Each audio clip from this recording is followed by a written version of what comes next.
You belong in the gutters with the rest of the filth. The words sliced through her like shards of ice, each syllable designed to cut deeper than the last.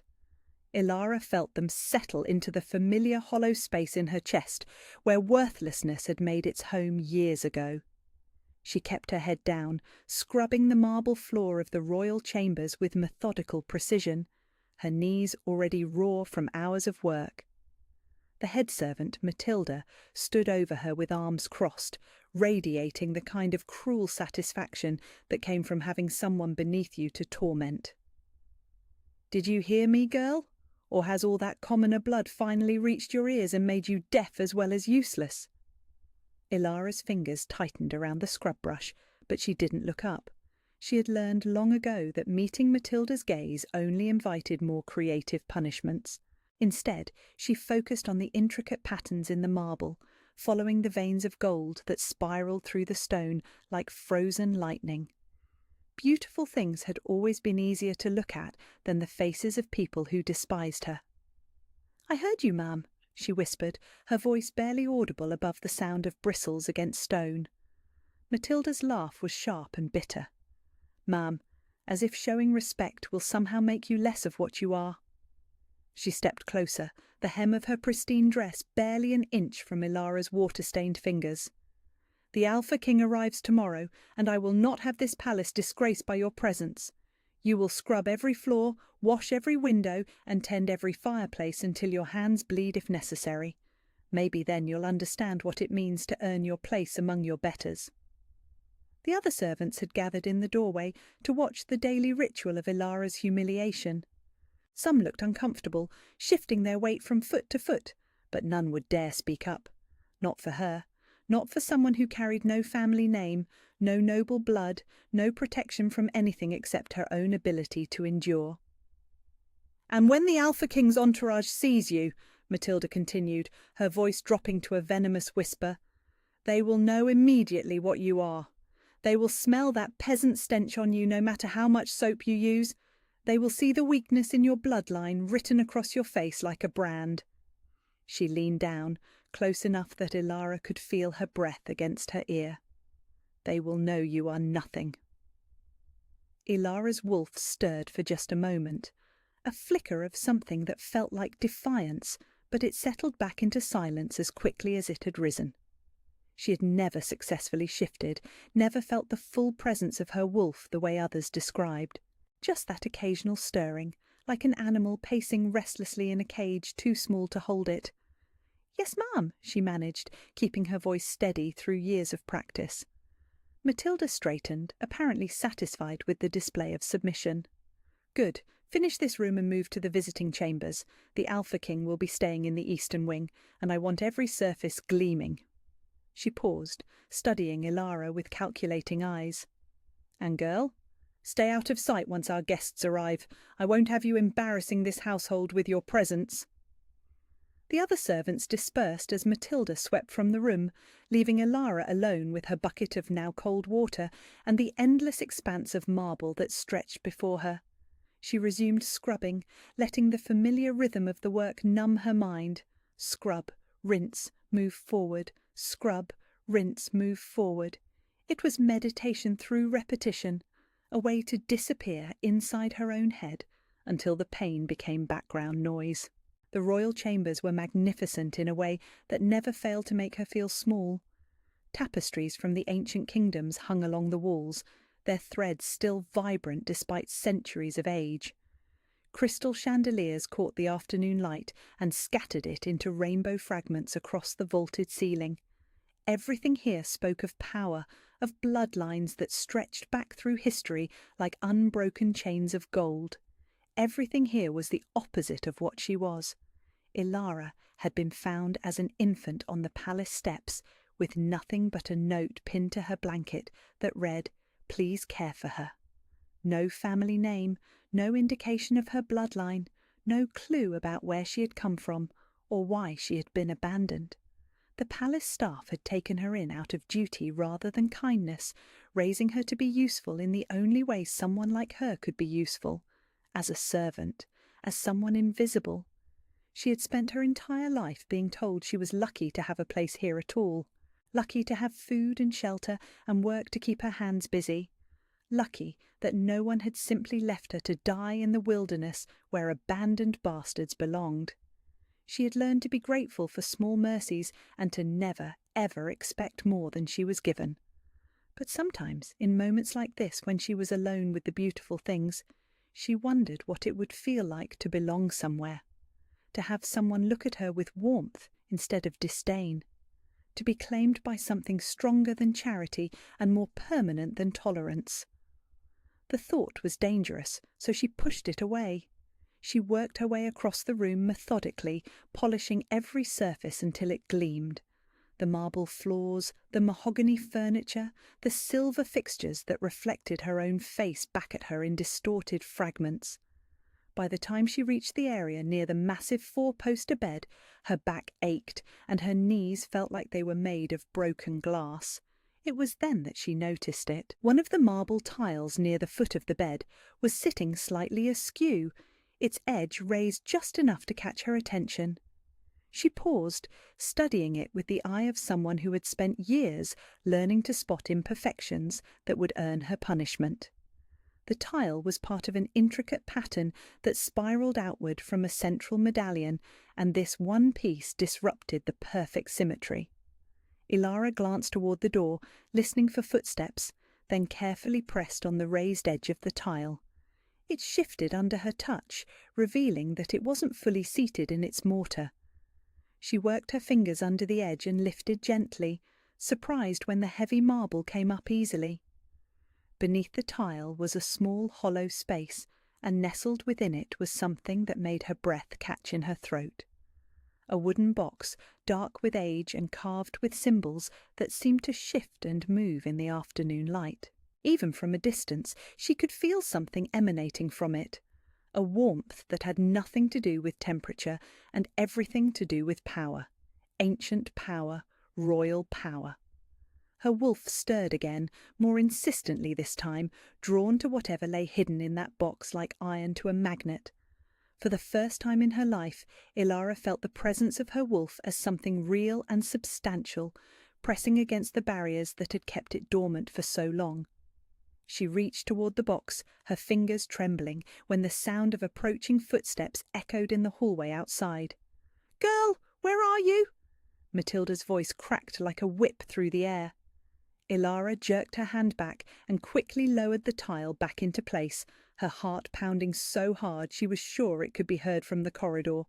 She grabbed her scrub brush and began working on a spot she had already cleaned, forcing her breathing to return to normal.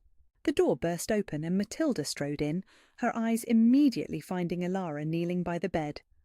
"What are you doing over there? That area doesn't need extra attention." "Just being thorough, ma'am," Ilara replied, not trusting herself to look up. "You said you wanted everything perfect for the Alpha King." Matilda's gaze swept the room, taking in the gleaming surfaces and spotless floors. Her expression suggested she was disappointed not to find fault with the work. "Well, you're taking too long. The visiting chambers won't clean themselves, and I expect you to have the entire eastern wing ready before nightfall." She paused, studying Ilara with suspicious eyes. "And stop dawdling. You're not here to admire pretty things that will never belong to you." "Yes, ma'am." Matilda left with another sharp command about staying out of sight, and Ilara forced herself to finish cleaning the royal chambers without looking back at the loose tile. But even as she worked, she could feel the pull of whatever lay hidden beneath the marble. It called to her in a voice that spoke directly to her wolf, promising answers to questions she had never dared to ask. Questions about who she really was. Questions about why she had been abandoned. Questions about the power that stirred in her blood whenever she touched beautiful ancient things. As she gathered her cleaning supplies and prepared to move to the next room, Ilara made herself a promise. Tonight, when the palace was asleep and she could move through the corridors unseen, she would return to this room. She would lift that tile again and discover what secret had been hidden beneath the floor of the royal chambers. She would finally learn whether she was truly nothing or whether she had been something important all along. The afternoon sun slanted through the tall windows, casting long shadows across the marble floor as she left the room. Behind her, hidden beneath stone and silence, something ancient waited to reveal the truth that would change everything. Tomorrow the Alpha King would arrive, and the world as she knew it would begin to crumble. But tonight she would discover that some secrets were too powerful to stay buried forever. The ancient amphitheatre had not seen a trial by combat in over a century, but it remembered. Stone steps carved from living rock rose in perfect circles around a fighting floor that had been consecrated with the blood of warriors and the tears of queens.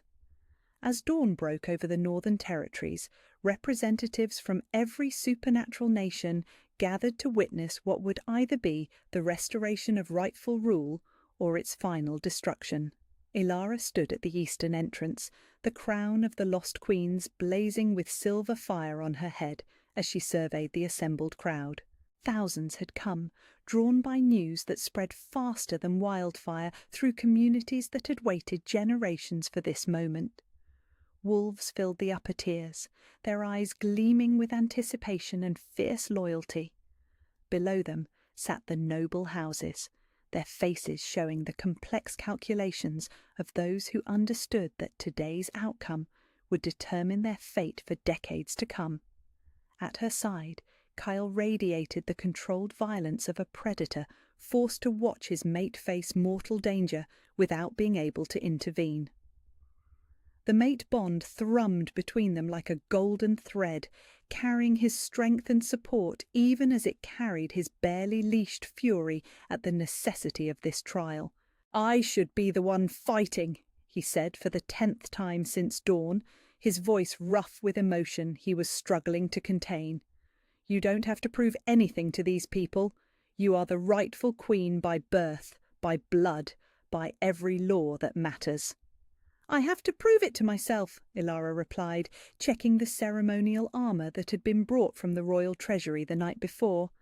It fit her perfectly, as if it had been made for her specifically, silver bright metal, inscribed with the same protective runes that decorated her crown. "I've spent my entire life being told I was nothing, worth nothing, capable of nothing. If I'm going to rule, I need to know that I can stand against the worst my enemies can throw at me and emerge victorious." The truth was more complex than that, and they both knew it. The trial by combat wasn't just about proving her right to rule. It was about demonstrating to every supernatural being in the realm that she possessed the strength to protect them, the wisdom to lead them, and the courage to face whatever darkness threatened their world. Across the amphitheatre, Lady Vivian emerged from the western entrance like an avenging angel, clothed in midnight and gold. She wore ceremonial armour of her own, though hers was designed more for display than for battle. This was theatre for her, a calculated performance meant to show the assembled crowd that she represented stability and tradition against the chaos of revolution. Behind her came her champion, and the sight of him sent ripples of unease through the watching crowd. By daylight, his inhuman nature was even more apparent. He stood nearly 8 feet tall, his massively muscled frame covered in scars that formed patterns too deliberate to be accidental. His eyes glowed with sickly yellow light, and when he moved, shadows seemed to cling to his form like living things. "Ancient Guardian," the Alpha Wolf confirmed through their bond, his mental voice grim with recognition. "Corrupted by dark magic, bound to serve whoever controls his binding artifacts. He was once protector of the eastern forests, but something has twisted him into a weapon of destruction." Ilara felt her wolf stir with anticipation rather than fear. This creature might be powerful, might be enhanced by dark magic and centuries of combat experience, but he was no longer fighting for anything he believed in. He was a slave, compelled to battle by forces beyond his control. She was fighting for her people, for her bloodline, for the future of everyone she had sworn to protect. The difference mattered more than strength or skill or magical enhancement. Lord Aldrich stepped onto the fighting floor, his voice magically amplified to carry throughout the amphitheatre, as he spoke the ritual words that would govern the combat. By the ancient laws that predate all kingdoms and bloodlines, by the right of challenge that flows from the very founding of our realm, we gather to witness trial by combat between two claimants to the throne of the Northern Territories. He gestured toward Lady Vivian, who stepped forward with perfect poise. Lady Vivian Ashworth, daughter of House Ashworth, who claims the right to rule through political alliance and the stability of established order. Then his attention turned to Elara, and she felt the weight of history settling onto her shoulders like a familiar cloak. Queen Elara Moonweaver, last daughter of the Silver Throne, who claims the right to rule through blood and birthright and the crown of her ancestors. The crowd fell silent, thousands of beings holding their breath as the implications of the moment sank home. This wasn't just a fight between two women. This was the climactic battle in a war that had been building for 23 years, the final confrontation between those who ruled through power and those who ruled through service. "Let the champions take their positions," Lord Aldrich continued. "Let the trial begin." Elara walked to the centre of the fighting floor, her footsteps ringing against stone that had witnessed the rise and fall of dynasties. The corrupted guardian moved to face her, his massive form casting shadows that seemed to writhe with independent life. Up close, she could see the binding marks carved into his flesh, the magical chains that held his will in thrall to Lady Vivian's commands. "I'm sorry," she whispered, knowing he could hear her despite the distance between them. "I'm sorry for what they did to you, and I'm sorry for what I'm about to do." Something flickered in his glowing eyes, a hint of the noble creature he had once been, before dark magic twisted him into a weapon. Then the binding marks flared with sickly light, and whatever spark of self-awareness remained was crushed beneath the weight of magical compulsion. The attack came without warning, faster than anything that Large should have been able to move. Claws the length of sword blades swept toward her head with enough force to decapitate a bull, backed by centuries of combat experience and supernatural strength that could crumble castle walls. Elara's wolf surged to the surface, lending her speed and grace that transformed her from vulnerable target to deadly opponent in the space of a heartbeat. She dropped beneath the sweeping claws and rolled away, coming to her feet with silver light blazing from her eyes and power flowing through her veins like molten starlight. The crowd gasped as her royal magic manifested in visible waves of force that made the air itself shimmer with heat and light. This was what they had come to see, the awakening of abilities that had been dormant for an entire generation, the return of magic that could reshape reality itself. But magic alone wouldn't be enough against a creature that had been specifically enhanced to fight supernatural opponents. The corrupted guardian recovered from his missed attack and pressed forward with relentless determination, his movements coordinated and precise despite his massive size. He fought like someone who had spent centuries learning to kill things that thought themselves beyond the reach of mortal weapons. Elara gave ground, using speed and agility to stay ahead of claws and teeth that could end the battle with a single successful strike. But she was learning too, studying his patterns and limitations, discovering how the binding magic affected his movements and tactical thinking. The corruption made him predictable. Whatever he had been before, he was now nothing more than a weapon pointed at a target, lacking the creativity and adaptability that came from fighting for something you believed in. He attacked with maximum force and minimum strategy, relying on overwhelming power rather than tactical brilliance. That would be his downfall.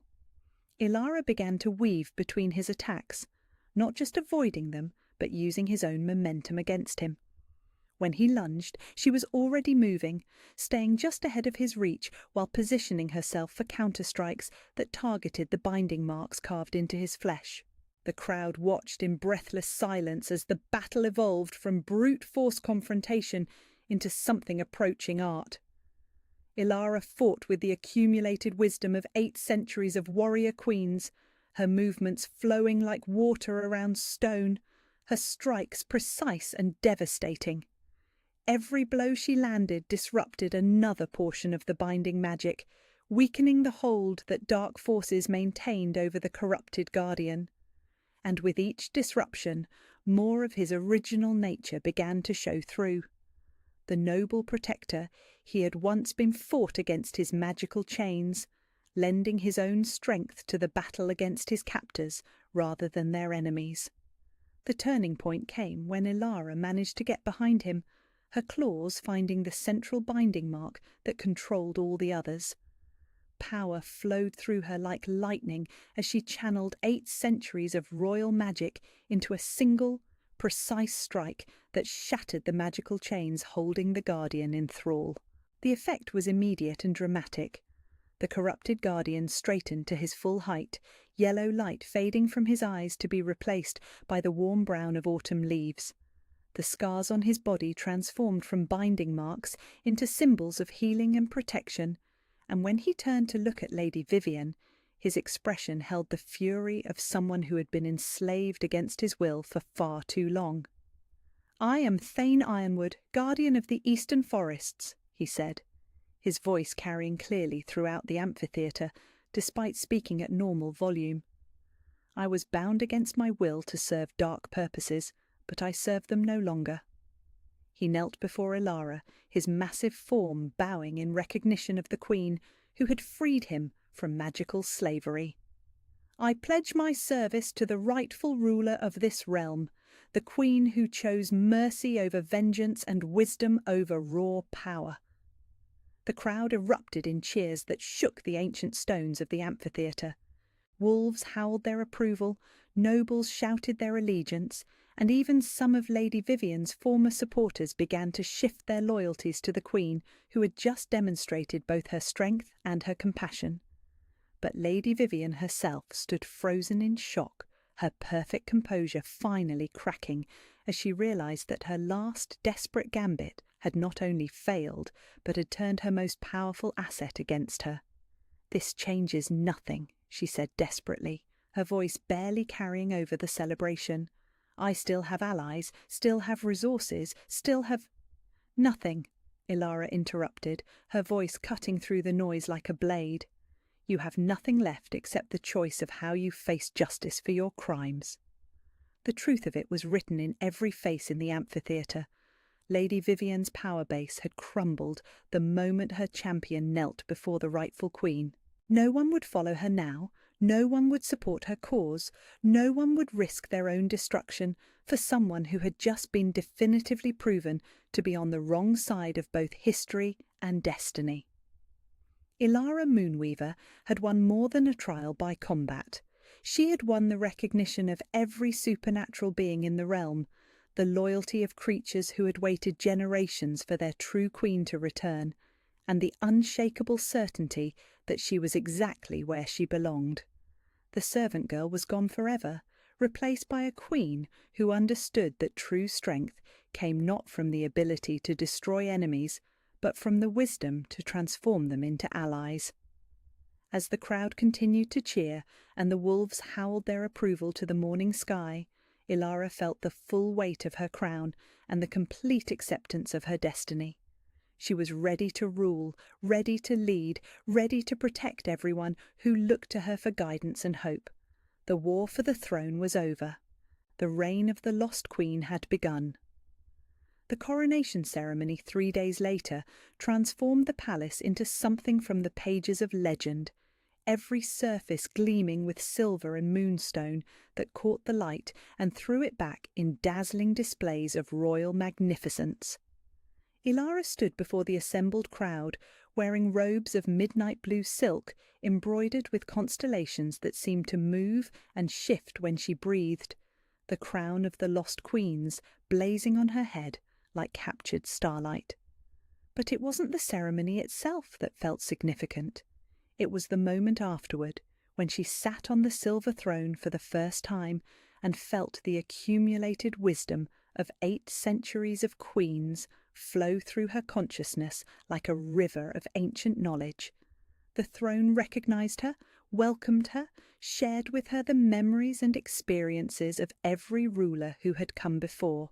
She saw the founding of the dynasty, witnessed the great battles that had shaped the realm, experienced the quiet moments of compassion and mercy that had defined the Moonweaver legacy. She understood now why her family had been beloved by their people, why their loss had left a wound in the heart of the realm that had never properly healed. "Justice will be served," she said, her voice carrying easily throughout the great hall as she addressed the assembled nobles and dignitaries. "But it will be justice tempered with mercy, wisdom balanced with strength. Those who served the usurpers out of necessity or ignorance will find forgiveness in my reign. Those who willingly participated in murder and conspiracy will face consequences proportional to their crimes." Her gaze found Lady Vivian where she knelt among the defeated remnants of the old regime, stripped of titles and finery, but still alive despite the magnitude of her treachery. The woman who had once threatened to destroy her now looked small and broken, her perfect beauty marred by the kind of despair that came from losing everything she had spent her life building.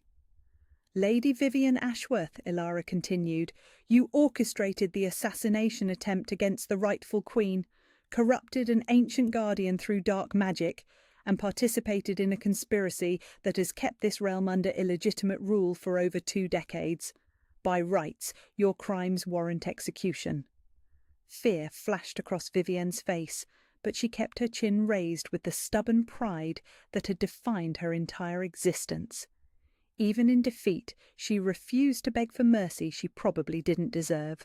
"However," Ilara said, and felt the shift in the room's energy as everyone held their breath, "you will instead be stripped of all titles and holdings, exiled from the Northern Territories, and forbidden to return on pain of death. You have 1 week to gather your personal effects and depart. Use it wisely." The sentence was harsh but not cruel, exile rather than execution for crimes that had cost countless lives. Murmurs rippled through the crowd, some approving of the Queen's mercy, and others questioning whether such leniency would encourage future rebellions. Ilara understood their concerns, but she also understood something they didn't. Ruling through fear might maintain order in the short term, but it created the kind of resentment that eventually exploded into revolution.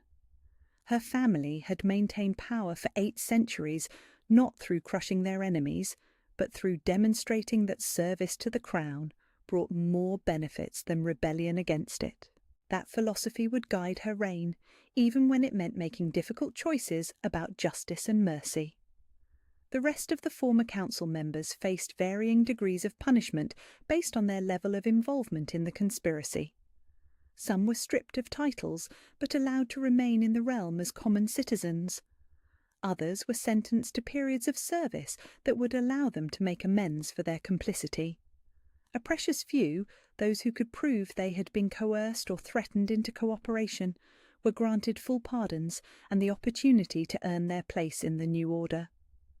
It took hours to work through all the cases, but Ilara found herself energized rather than exhausted by the process. This was what she had been born to do, she realized, not just to rule, but to heal the wounds that had been festering in the realm for an entire generation.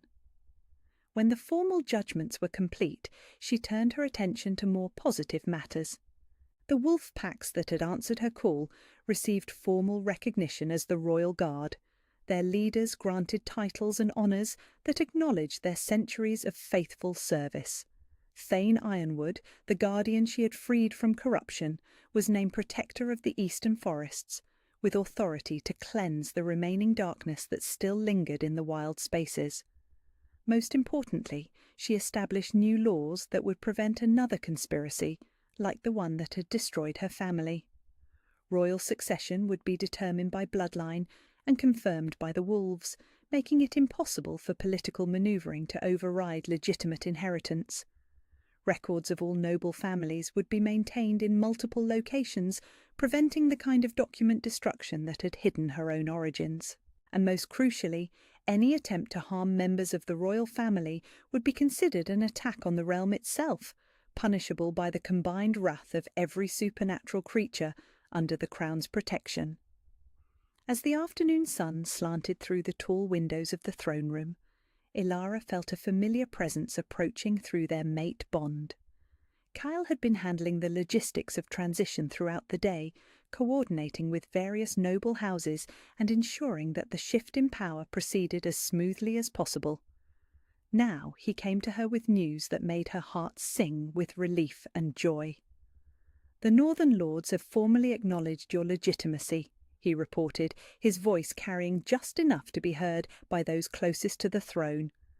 "Every major house has pledged their loyalty, and the few holdouts have agreed to abide by the will of the majority rather than risk civil war." "And the other territories?" she asked, though she suspected she already knew the answer. "Delegations are already travelling from the eastern kingdoms and the western coastal regions. Word of your victory has spread faster than wildfire, and everyone wants to establish diplomatic relations with the restored Moonweaver dynasty." His smile was fierce with pride and love. "You've accomplished in 3 days what most rulers spend decades trying to achieve." That evening, after the last petitioner had been heard and the final ceremonial duty completed, Ilara found herself standing on the balcony of her private chambers, looking out over the kingdom she now ruled. The view from here was spectacular, encompassing forests and meadows and distant mountains that marked the edges of her domain. Kyle joined her as the stars began to appear overhead, his arms wrapping around her from behind in a gesture that was both protective and possessive. Through their mate bond, she could feel his contentment, his relief that the dangerous transition period was finally over, and his anticipation of the future they would build together. "Any regrets?" he asked softly, his breath warm against her ear. Ilara considered the question seriously, thinking about everything she had gained and lost in the transformation from servant to queen. The girl who had scrubbed floors and accepted insults was gone forever, replaced by someone who carried the hopes and dreams of an entire realm on her shoulders. "No regrets," she said finally. "I spent my whole life being told I was nothing, being treated as less than worthy of notice or respect. But what if they had all been wrong? What if I was exactly what this realm needed, hidden away until the time was right for me to step forward and claim my destiny?" "You were never nothing," Kale murmured against her temple. "You were a queen waiting for her crown, a wolf waiting for her pack, a mate waiting for the other half of her soul. Everything that happened was just preparation for this moment." She leaned back against his strength, feeling the rightness of being exactly where she belonged. The mate bond hummed between them like music, carrying love and support, and the unshakable certainty that they would face whatever challenges lay ahead as equal partners. "The realm is healing," she said, watching as lights began to appear in the village windows below. "I can feel it through the crown, through my connection to the wolves and the forests and the natural world. For the first time in 23 years, everything is in balance again." "And what about you?" he asked. "Are you healing too?" Ilara smiled, remembering the frightened girl who had hidden in shadows and accepted cruelty as her due. "I think I'm finally becoming who I was always meant to be. Not just a queen, but someone who understands that true strength comes from lifting others up rather than tearing them down. Someone who rules through service rather than dominance." They stood together in comfortable silence, watching over the realm that had waited a generation for its rightful queen to return. Tomorrow would bring new challenges, new responsibilities, new opportunities to prove that the Moonweaver legacy of compassionate leadership could thrive in a world that often valued power over wisdom. But tonight, Ilara was content to simply exist in this moment of perfect peace, surrounded by the love of her mate and the loyalty of her people, wearing the crown that had always been meant for her head, and feeling the profound satisfaction that came from finally understanding her true worth. She was no longer the girl who had believed she was nothing. She was Ilara Moonweaver, Queen of the Northern Realm, protector of all who looked to her for guidance, and she had never been more ready to embrace the destiny that had been written in the stars long before she was born. 6 months had passed since the coronation, and the realm had transformed beyond recognition. Ilara stood in the royal gardens at dawn, one hand resting on the gentle swell of her belly, while the other traced the intricate patterns carved into the memorial stone she had commissioned for her murdered family. The morning light caught the silver inlay of their names, making them shine like captured starlight against the dark granite. "Mother, father, grandmother," she whispered, her voice carrying the kind of reverence reserved for sacred places. "I hope you can see what we've built from the ashes of what was taken. I hope you understand that everything you sacrificed has finally borne fruit." The garden around her bloomed with impossible vibrancy, flowers and trees responding to her presence with the kind of abundance that came from being tended by someone who could speak to the very essence of growing things. This had been one of the most surprising aspects of her awakened abilities, the discovery that her connection to the natural world extended far beyond wolves and into every living creature in her domain. Under her rule, the forests had grown healthier, the harvests more abundant, the very air itself cleaner and more invigorating. The realm prospered not through conquest or exploitation, but through the kind of harmony that came from understanding the delicate balance between human needs and natural sustainability. Footsteps on the garden path announced Kyle's approach, and she felt their mate bond warm with his presence long before he appeared around the corner of the rose arbour. He moved with the fluid grace that had first caught her attention in the palace courtyard, but now there was something different in his bearing. The careful political distance he had once maintained was gone, replaced by the easy intimacy of a man who knew exactly where he belonged. "Brooding again?" he asked gently, settling beside her on the marble bench that faced the memorial. "Reflecting," she corrected, leaning into his warmth as his arm came around her shoulders. "Trying to understand how we got from there to here, from the girl who scrubbed floors to the queen who rules the northern territories." "You were always a queen," Kyle replied, his voice carrying the certainty that had sustained her through the darkest moments of transition. The crown just made it visible to everyone else. She smiled, remembering how foreign such words would have sounded 6 months ago. The frightened servant girl who had believed herself worthless seemed like a distant memory now, replaced by someone who understood that worth was intrinsic rather than assigned by others. "The council meeting went well yesterday," she said, shifting to more immediate concerns. "Lord Aldrich's proposal for the eastern trade routes should increase prosperity for the smaller villages, and Thane Ironwood reports that the last of the corrupted magic has been cleansed from the border forests." "And the delegation from the Western Kingdoms?" "Impressed, I think. They came expecting to negotiate with an inexperienced ruler they could manipulate, and instead found a queen who understands exactly what her realm needs." Ilara's smile turned slightly predatory, an expression she had learned from watching Kyle navigate political complexities. "They agreed to all our terms and offered better ones besides." The transformation in diplomatic relations had been one of the most dramatic changes since her coronation. Where the previous regime had been viewed with suspicion and barely tolerated by neighbouring kingdoms, the restored Moonweaver dynasty commanded respect that bordered on awe. Other rulers remembered the legends of what the Lost Queens had accomplished, and they wanted to align themselves with someone who carried that legacy forward. "Speaking of negotiations," Kyle said, his voice taking on a note of carefully controlled excitement, "I had an interesting conversation with Marcus yesterday. He asked if I thought you might be interested in formally adopting him." Ilara's breath caught. Marcus, the kitchen worker, who had been one of the few people to show her kindness during her servant years, had become something of a father figure to her in the months since her coronation. He was the one who had helped her understand the palace's hidden history, who had taught her which servants could be trusted and which were merely opportunistic. "What did you tell him?" "That he should ask you himself, but that I thought you'd probably say yes." Kyle's thumb traced gentle circles on her shoulder. "He's been part of your family longer than anyone else in this palace. It seems fitting to make it official." The idea filled her with warmth that had nothing to do with pregnancy hormones. For someone who had grown up without knowing her birth parents, the opportunity to choose her family felt like completing a circle that had been broken too long.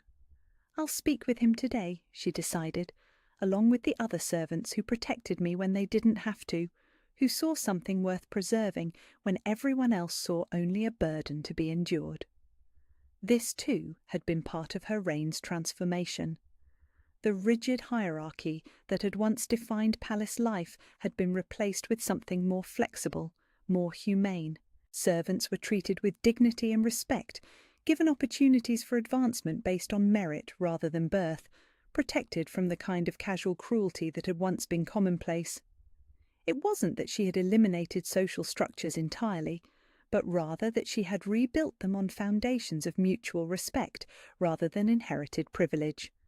The result was a court where people served because they believed in what they were building together, not because they feared the consequences of refusal.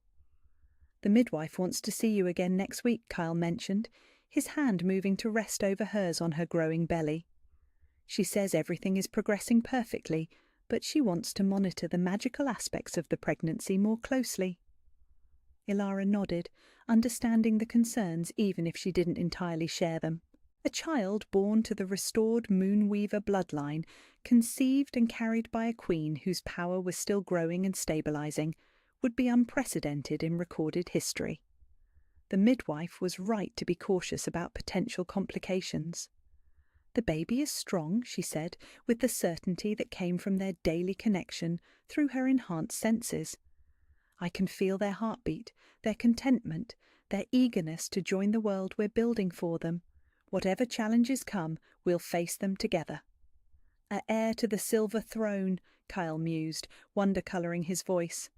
"A child who will grow up knowing exactly who they are and where they belong, who will never have to wonder whether they have value or worth or a place in the world." The contrast with her own childhood was stark and intentional. This child would be raised with love and certainty, surrounded by people who understood their importance, not because of political necessity, but because they were wanted, treasured, celebrated for their very existence. "Not just an heir," Ilara corrected gently. "A symbol of what's possible when people are allowed to become who they're meant to be, rather than who others think they should be.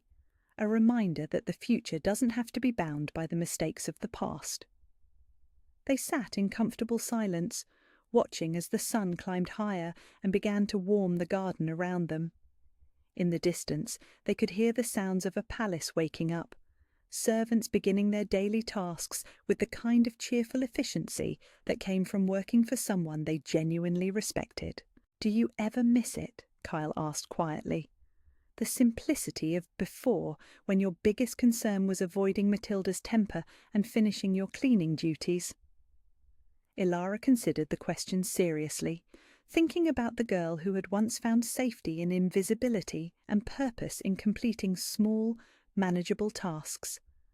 There had been a kind of peace in that existence, a freedom from the weight of responsibility that now pressed on her shoulders every waking moment. "Sometimes," she admitted, "there was something to be said for a life where the stakes were low and the expectations manageable. But I would never go back, even if I could. That girl was surviving, not living. She was hiding from her potential rather than embracing it. And now? Now I'm exactly where I belong, doing exactly what I was born to do, with exactly the person I was meant to share it with." She turned to face him, seeing her own contentment reflected in his golden eyes. "I spent 19 years being told I was nothing, and it took me 6 months to understand that I was actually everything this realm needed. When I stopped believing I was worthless, I discovered I had always been priceless."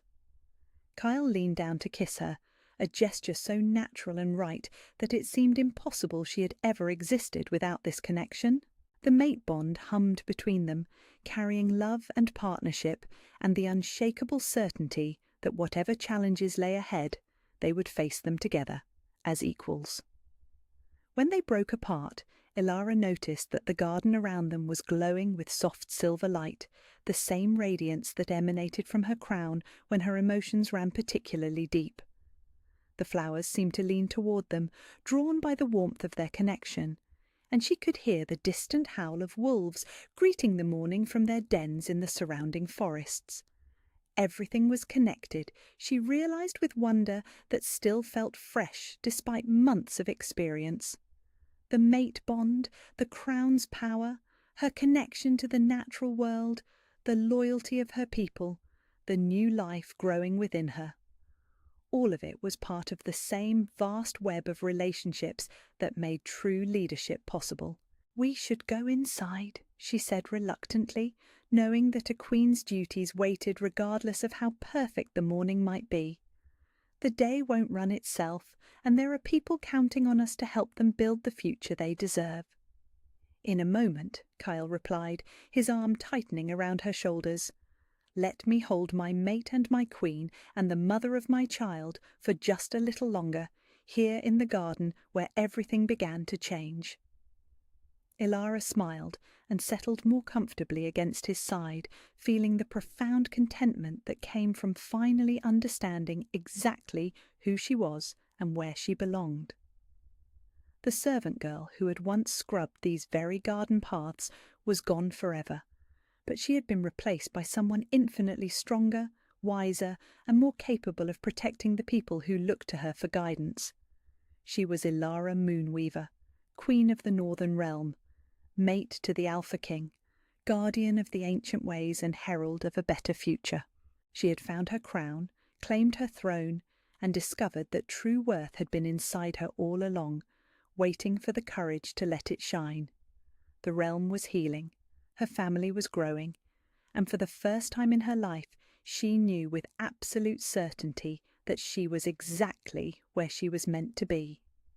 The morning arrived with cruel efficiency, dragging Ilara from restless dreams filled with golden light and voices she couldn't quite understand.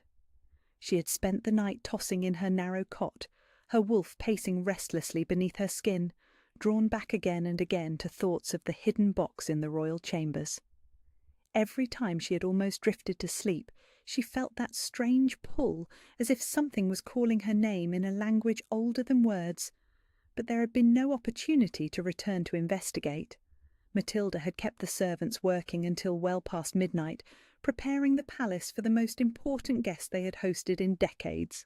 The Alpha King of the Northern Territories was not just any visiting dignitary. He was legend made flesh, power incarnate, the kind of ruler whose very presence could shift the political landscape of their entire realm. Ilara dressed quickly in her plain brown servant's dress, braiding her long dark hair back from her face with practised efficiency. In the cracked mirror above her wash basin, she caught a glimpse of her reflection and paused. For just a moment, something in her eyes seemed different, brighter somehow, as if they held flecks of silver that hadn't been there before. But when she blinked and looked again, they were the same unremarkable brown they had always been. She shook her head and hurried toward the main courtyard. Whatever tricks her imagination was playing, she couldn't afford to be late. Not today. The palace was already alive with activity despite the early hour. Servants scurried through the corridors, carrying fresh flowers, polished silver, and ceremonial banners that would mark the Alpha King's arrival. The air hummed with nervous energy and the kind of barely controlled chaos that preceded momentous events. Ilara took her place among the other serving staff lined up along the courtyard walls, careful to position herself behind the taller servants where she might go unnoticed. Matilda had been clear about her expectations. Stay invisible, don't speak unless spoken to, don't embarrass the household by existing too obviously. The sound reached them before the sight did. Hoof-beats like thunder, approaching at a pace that spoke of power barely held in check. The massive iron gates of the palace swung open with a groan that echoed off the stone walls, and the Alpha King's entourage swept into the courtyard like a force of nature. Ilara had expected grandeur, but nothing had prepared her for the reality of the Alpha King's presence. He rode at the head of his party on a massive black stallion that seemed to move with supernatural grace, its eyes holding an intelligence that spoke of something far more than mere horse. But it was the rider who commanded every eye in the courtyard. Even from a distance, the Alpha King radiated an authority that was both terrifying and magnificent. He was tall and broad-shouldered, his dark hair longer than was fashionable, pulled back from a face that could have been carved from granite by a master sculptor. He wore black leather and silver mail that caught the morning light, and when he dismounted in one fluid motion, every person in the courtyard seemed to collectively hold their breath. But it was his eyes that made Ilara's world tilt on its axis, golden eyes that swept across the assembled crowd with the casual dominance of a predator surveying his territory. Eyes that spoke of ancient bloodlines and power that stretched back through centuries of conquest and rule. Eyes that should have passed over her without notice, just another face in the crowd of servants. Instead, they found her. The moment his gaze met hers, everything else in the courtyard seemed to fade into insignificance. Sound became distant and muffled, as if she were hearing the world from underwater. Her wolf, which had been pacing restlessly all morning, suddenly went completely still, every instinct focused on the man standing 30 feet away. Something passed between them in that instant of connection, recognition, though she had never seen him before in her life. A pull that felt like gravity, drawing her toward him despite every rational thought screaming at her to look away, to blend back into invisibility where she belonged. The Alpha King's expression shifted almost imperceptibly, his golden eyes narrowing as if he were trying to solve a puzzle that had just been placed before him. His wolf was stirring too. She could sense it somehow, calling to hers in a way that bypassed logic and spoke directly to instinct. Then someone stepped between them, breaking the connection, and the world came rushing back with overwhelming intensity. Lord Aldrich, the palace's chief adviser, was greeting the Alpha King with elaborate ceremony, his voice carrying across the courtyard as he delivered the formal welcome. Other members of the royal household moved forward to participate in the ritualized greeting, their movements choreographed by centuries of protocol. But Ilara couldn't focus on the words. Her heart was pounding so hard she was sure everyone around her could hear it, and her hands were trembling with a kind of energy she had never experienced before. Whatever had just happened between her and the Alpha King, it was impossible, forbidden, dangerous in ways she couldn't even begin to understand. She tried to step back further into the crowd, to put more distance between herself and those piercing golden eyes, but found that her body wouldn't obey. Some invisible force kept her rooted in place, as if moving away from him would cause actual physical pain. The formal introductions continued, with various nobles and court officials being presented to the Alpha King in order of importance. He acknowledged each with the appropriate level of courtesy, but Ilara could see that his attention kept drifting, his gaze searching the crowd for something. For her. When the ceremonies finally moved indoors, Ilara felt as if she could breathe again. She sagged against the stone wall behind her, her legs suddenly unsteady. What was wrong with her? She was a servant, barely worthy of notice by anyone, let alone the most powerful alpha in the Northern Territories. The idea that someone like him would be interested in someone like her was beyond ridiculous. "You look like you've seen a ghost, girl." The voice belonged to Marcus, one of the kitchen staff who had always treated her with something approaching kindness.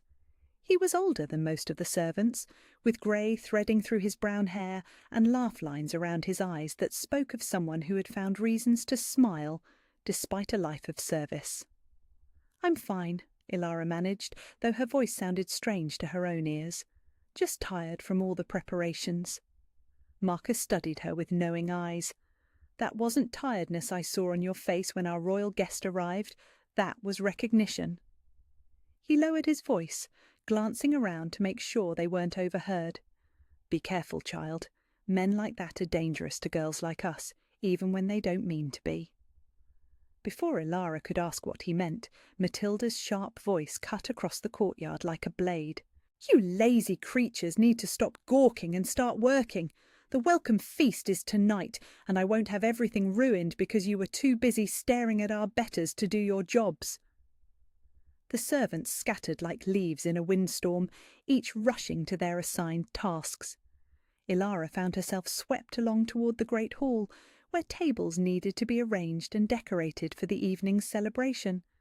But even as she worked, polishing silver and arranging flowers, she could feel a persistent tugging in her chest, as if something was pulling her toward another part of the palace, toward him. The sensation grew stronger as the day progressed, until she could actually sense his presence in the building, tracking his movements through the corridors, even when she couldn't see him. It was impossible, but undeniable. Whatever connection had sparked between them in the courtyard was growing stronger, not weaker, with each passing hour. By evening, when the great hall filled with guests for the welcome feast, Ilara felt as if her skin was on fire. She had been assigned to serve wine during the dinner, a task that required her to move through the crowded hall with a heavy pitcher, keeping the guests' goblets filled while remaining as invisible as possible. She tried to focus on her work, to keep her eyes down and her movements efficient, but it was impossible to ignore the Alpha King's presence at the high table. He sat at the right hand of their own lord, participating in conversations about trade agreements and territorial boundaries, but she could feel his attention like a physical weight every time his gaze found her across the room. The third time she approached the high table to refill goblets, their eyes met again, and this time the connection was even stronger. Her wolf rose to the surface, pressing against the barriers that had kept it hidden for so long, and for a terrifying moment she thought she might actually shift right there in the middle of the feast. The pitcher in her hands began to shake, and she quickly looked away, focusing all her attention on not spilling wine on the pristine tablecloth. But she could still feel him watching her, and when she glanced up through her lashes, she saw that he had stopped mid-sentence in his conversation with Lord Aldrich. His golden eyes held hers for another heartbeat, and in that moment she saw something that made her breath catch. Confusion, yes, but also a kind of hunger that had nothing to do with the feast spread before him. He was drawn to her just as powerfully as she was drawn to him, and that realization was more terrifying than anything she had ever experienced. Whatever this was, it was mutual, and it was growing stronger with every passing moment. Ilara finished filling the goblets and retreated toward the edge of the hall, her heart hammering against her ribs. She had to get away from him, had to put distance between them before whatever was happening spiraled completely out of control. She didn't understand the forces at work, but she understood danger when she felt it, and this man represented a threat to everything she knew about herself and her place in the world. She slipped out of the great hall and into the quieter corridors beyond, telling herself she was going to check on the kitchens to see if more wine was needed. But her feet carried her toward the eastern wing instead, toward the royal chambers where something ancient waited beneath a loose marble tile. Tonight she would find answers. She would discover what had been hidden in that box, and maybe then she would understand why the most powerful man in the Northern Territories looked at her like she was someone who mattered. Behind her, in the great hall, the Alpha King's attention kept drifting to the place where she had disappeared, his wolf pacing restlessly as it searched for a scent that called to something primal in his blood. The palace fell into the hushed quiet of deep night, broken only by the distant sound of guards making their rounds and the soft whisper of wind through the corridors. Ilara lay in her narrow bed, staring at the ceiling as she listened to the steady breathing of the other servant girls sleeping around her. She had been waiting for this moment for hours, forcing herself to remain still, even as every instinct screamed at her to move, to discover, to finally understand what was calling to her from beneath the marble floor of the royal chambers. The pull had grown stronger throughout the evening, until it felt like a golden thread stretching taut between her heart and whatever lay hidden in that wooden box. Every time she closed her eyes, she saw flashes of silver light and felt the phantom touch of cool metal against her skin. Her wolf prowled just beneath the surface, more restless than it had ever been, as if it knew that answers waited in the darkness. When the last guard's footsteps faded into silence, Ilara carefully slipped from her bed. She had changed from her servant's dress into the darkest clothes she owned, hoping to blend with the shadows as she made her way through corridors she wasn't supposed to be walking. Her bare feet made no sound against the cold stone floor as she crept toward the eastern wing. The royal chambers loomed before her like a cathedral in the moonlight streaming through the tall windows. Every surface gleamed with the perfection she had spent so many hours creating. But now the beauty felt charged with anticipation, as if the room itself was holding its breath. Ilara moved to the spot near the foot of the great bed where she had discovered the loose tile. Her hands trembled as she knelt and pressed against the marble edge, feeling it shift under her touch, just as it had before. This time she didn't hesitate. She worked her fingers under the heavy stone and lifted it away, setting it carefully to one side. The wooden box sat in its hollow space exactly as she remembered, carved with symbols that seemed to writhe and shift in the moonlight. But now, alone in the darkness with no fear of discovery, she could see details that had escaped her before. The symbols weren't random decorations. They were runes, ancient and powerful, speaking of bloodlines and destiny in a language that her mind didn't recognize, but her soul understood perfectly. Her wolf surged forward, pressing against the barriers that had contained it for so long, and for the first time in her life, Ilara felt its presence as something real and substantial. It was magnificent, she realized with wonder, silver and white with eyes the color of starlight, built for speed and grace and power beyond anything she had ever imagined. The box called to both of them, wolf and woman united in their desperate need to understand. Ilara reached out with shaking hands and lifted the ancient wooden container from its resting place. It was heavier than she had expected, solid and warm despite having been hidden in cold stone for who knew how long. The moment her fingers closed around it, power shot through her like lightning, making her gasp and nearly drop the precious burden. Images flashed behind her eyes, a coronation ceremony in a throne room she had never seen, with crowds of supernatural beings bowing before a figure crowned in silver and moonlight. Battle scenes where wolves the size of horses fought alongside warriors whose eyes blazed with inner fire. A woman with Ilara's face but bearing herself like a queen, her hand resting on the head of a massive silver wolf as she gazed out over a kingdom that stretched to the horizon. The visions faded, leaving Ilara breathless and shaking. Whatever was in this box, it was connected to her in ways she couldn't begin to understand. Every instinct told her to open it, to claim whatever lay within, but fear held her back. Once she looked inside, there would be no going back to the simple certainty of being nothing. Once she knew the truth, she would have to decide what to do with it. Her wolf had no such hesitations. It pushed against her consciousness with increasing urgency, demanding that she open the box and claim what was rightfully theirs.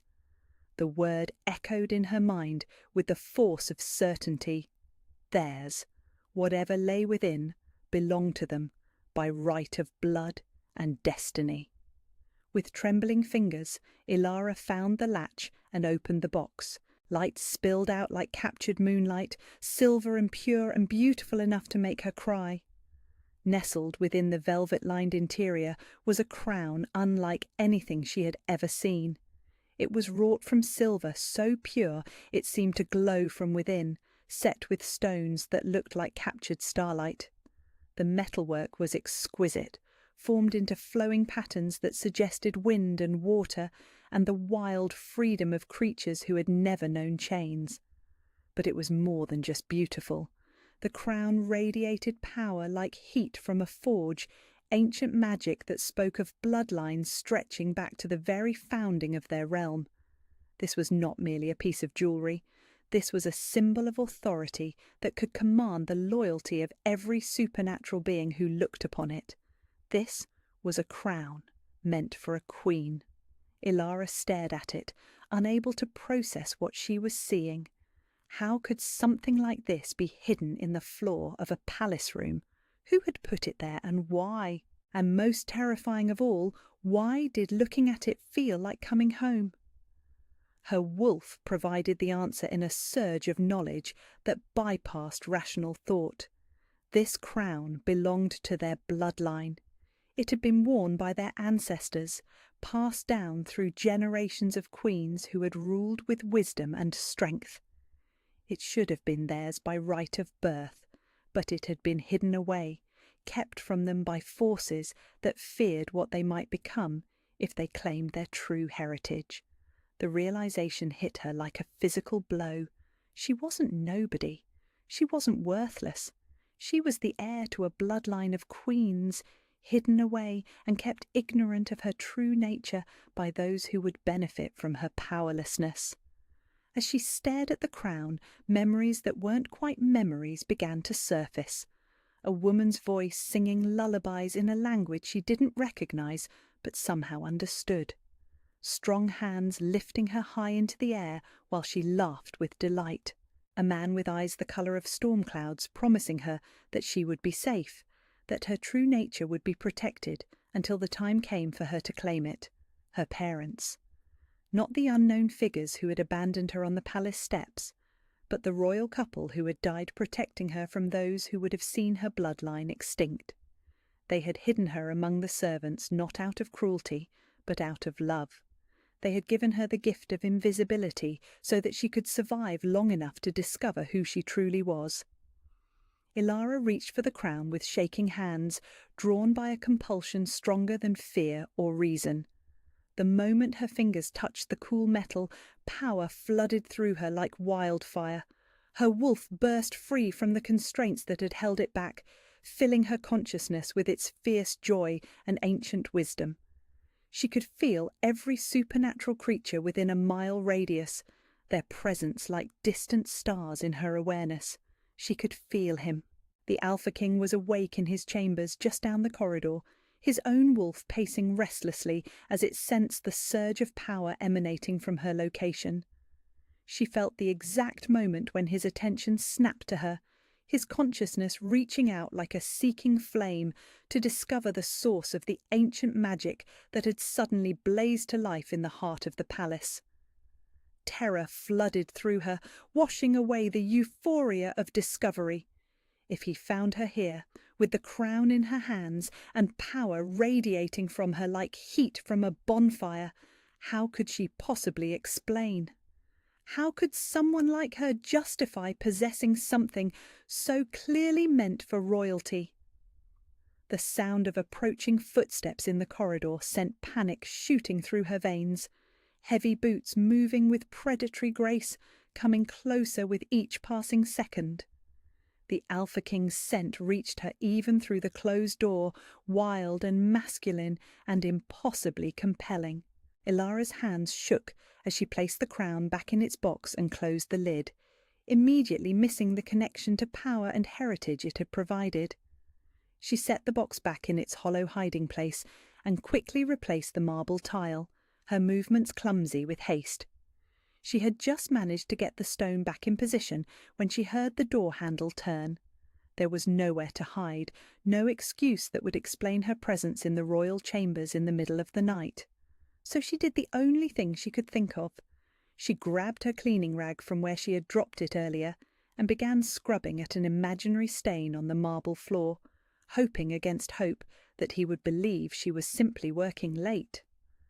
The door opened with a whisper of sound, and the Alpha King stepped into the room. Even in the moonlight, he was magnificent. He had clearly been sleeping, his dark hair tousled and his chest bare beneath the loose shirt he had thrown on. But there was nothing sleepy about his golden eyes as they swept the room and immediately found her kneeling by the bed. "What are you doing here?" His voice was low and controlled, but she could hear the edge of something dangerous beneath the calm. Ilara kept her head down, her heart hammering so hard she was sure he could hear it. "Cleaning, Your Majesty. I noticed some spots that needed attention and wanted to finish before morning." He moved closer, his bare feet silent on the marble floor she had spent so many hours perfecting. She could feel the heat of his body as he stopped just behind her, could smell the wild scent of him that made her wolf whine with longing. "In the middle of the night?" There was skepticism in his voice, but also something else, curiosity, interest, as if he was as drawn to her as she was to him, despite all logic and propriety. "I didn't want to disturb your rest with noise during the day," she managed, still scrubbing at the non-existent stain. "Look at me." The command was soft but implacable, carrying the full weight of an alpha's authority. Ilara had no choice but to obey, lifting her head to meet his golden gaze. The moment their eyes connected, the air between them seemed to crackle with electricity. His pupils dilated and his nostrils flared slightly, as if he were scenting something that called to his most primal instincts. She could see his wolf in his eyes, pressing close to the surface, recognizing something in her that his human mind couldn't quite grasp. "You felt it too," he said quietly, and it wasn't a question. Ilara's mouth went dry. She didn't know how to answer, didn't know what he was asking, or what the consequences of honesty might be. All she knew was that sitting here in the moonlight with the most powerful man in the Northern Territories looking at her like she mattered was the most terrifying and exhilarating experience of her life. "I don't know what you mean, Your Majesty," she whispered. His smile was sharp and knowing. "Yes, you do." He crouched down beside her, bringing his face level with hers. "Whatever you are, little servant, you're not what you appear to be, and neither am I." Before she could respond, before she could process the implications of his words, he stood and moved toward the door. "Finish your cleaning," he said without looking back. "But next time you feel the need to work in the middle of the night, perhaps you should choose a room that isn't quite so interesting." He left her there, kneeling on the marble floor with her world tilted completely off its axis. She could still feel the echo of power from the crown calling to her from its hiding place, could still sense the golden thread that seemed to connect her heart to his. Whatever was happening between them, whatever ancient forces were at work, she was no longer invisible. The Alpha King saw her, really saw her, and that changed everything. As she gathered her cleaning supplies with shaking hands, one truth burned bright in her mind. Tomorrow night she would return. Tomorrow night she would open that box again and learn everything the crown could teach her about who she really was, because hiding was no longer an option, not from him, and not from the destiny that waited beneath a marble tile in the royal chambers. The dreams came with the fury of a winter storm, wild and relentless and impossible to escape. Ilara found herself standing in a throne room that stretched toward a vaulted ceiling painted with constellations that moved and shifted like living things. The walls were lined with banners bearing symbols she had never seen but somehow recognized, and the air hummed with power so ancient it felt like standing at the heart of creation itself. She wore the crown. In the dream, it sat upon her head as naturally as breath, its silver light casting everything around her in ethereal radiance. She could feel its weight, not as a burden, but as a completion, as if this was how she had always been meant to exist. The moonstone centerpiece pulsed with her heartbeat, and she knew without being told that it contained the accumulated wisdom of every queen who had worn it before her. Hundreds of supernatural beings filled the great hall, their heads bowed in reverence. Wolves and bears and creatures of myth and legend, all acknowledging her authority with the kind of respect she had never imagined possible. At her feet lay a massive silver wolf, its intelligent eyes reflecting the crown's light as it gazed up at her with fierce devotion. "Rise, daughter of the lost queens," a voice said, and Ilara turned to see a woman approaching the throne. She was tall and regal, with silver hair that seemed to move like water and eyes that held the depth of centuries. The family resemblance was unmistakable, though this woman carried herself with the kind of power that could reshape kingdoms with a thought. "Grandmother," Ilara heard herself say, though she had no memory of this woman or understanding of how she knew the relationship between them. "You have found your inheritance at last," the woman said, her voice carrying the music of wind through ancient forests. "But discovery is only the beginning, child. Now you must choose whether to claim what is yours or let fear keep you hiding in the shadows." "I don't understand any of this," Ilara replied, her dream voice steady despite the chaos in her mind. "I'm nobody. I'm nothing. I don't know how to be what you're asking me to be." The woman's smile was both sad and proud. "You were never nothing, sweet girl. You are Ilara Moonweaver, last daughter of the Silver Throne, heir to a bloodline that stretches back to the very founding of our realm. Your parents died protecting you from those who would have seen our line extinct, and we hid you among the servants not as punishment, but as sanctuary." "Moonweaver," Ilara repeated, the name feeling strange and familiar on her tongue. "That's really my name?" "It is the name you were born to, just as the crown was made for your head and the throne was built for your rule." The woman gestured to the assembled crowd. "These are your people, child. They have waited generations for the lost queens to return and restore the balance that was shattered when we fell. But I don't know how to rule. I don't know anything about being a queen or leading people or—" "You know more than you think," her grandmother interrupted gently. "The blood remembers, even when the mind forgets. Every time you showed kindness to someone weaker than yourself, every time you endured suffering without breaking, every time you chose dignity over despair, you were practicing the skills that make a true queen." The dream began to shift and change, the throne room dissolving into scenes from history. Ilara saw battles where silver wolves fought alongside human warriors against creatures of shadow and flame. She witnessed coronation ceremonies where each new queen accepted the crown with the same mixture of terror and determination she felt now. She observed councils where wise rulers made decisions that would affect generations yet to come. "The realm is in danger," her grandmother continued, her voice growing urgent as the vision swirled around them. "The bloodlines that conquered us have grown corrupt, concerned only with maintaining their own power rather than protecting the people they rule. The supernatural balance is failing, and darkness gathers at the borders of our world." "What am I supposed to do about it?" Ilara asked, feeling overwhelmed by the scope of what she was being told. "You reclaim your crown. You accept your mate. You rebuild what was broken." The woman's eyes held infinite compassion as she reached out to touch Ilara's face. "And you trust that the blood of queens flows through your veins, carrying all the strength you need to face whatever comes." The dream shattered like glass, and Ilara woke gasping in her narrow servant's bed. Dawnlight was just beginning to filter through the small windows of the servants' quarters, and around her the other girls were still deep in sleep. But she could hear movement in the corridors beyond, the palace beginning to stir as another day began. She lay still, her heart racing as she tried to process everything she had seen and learned.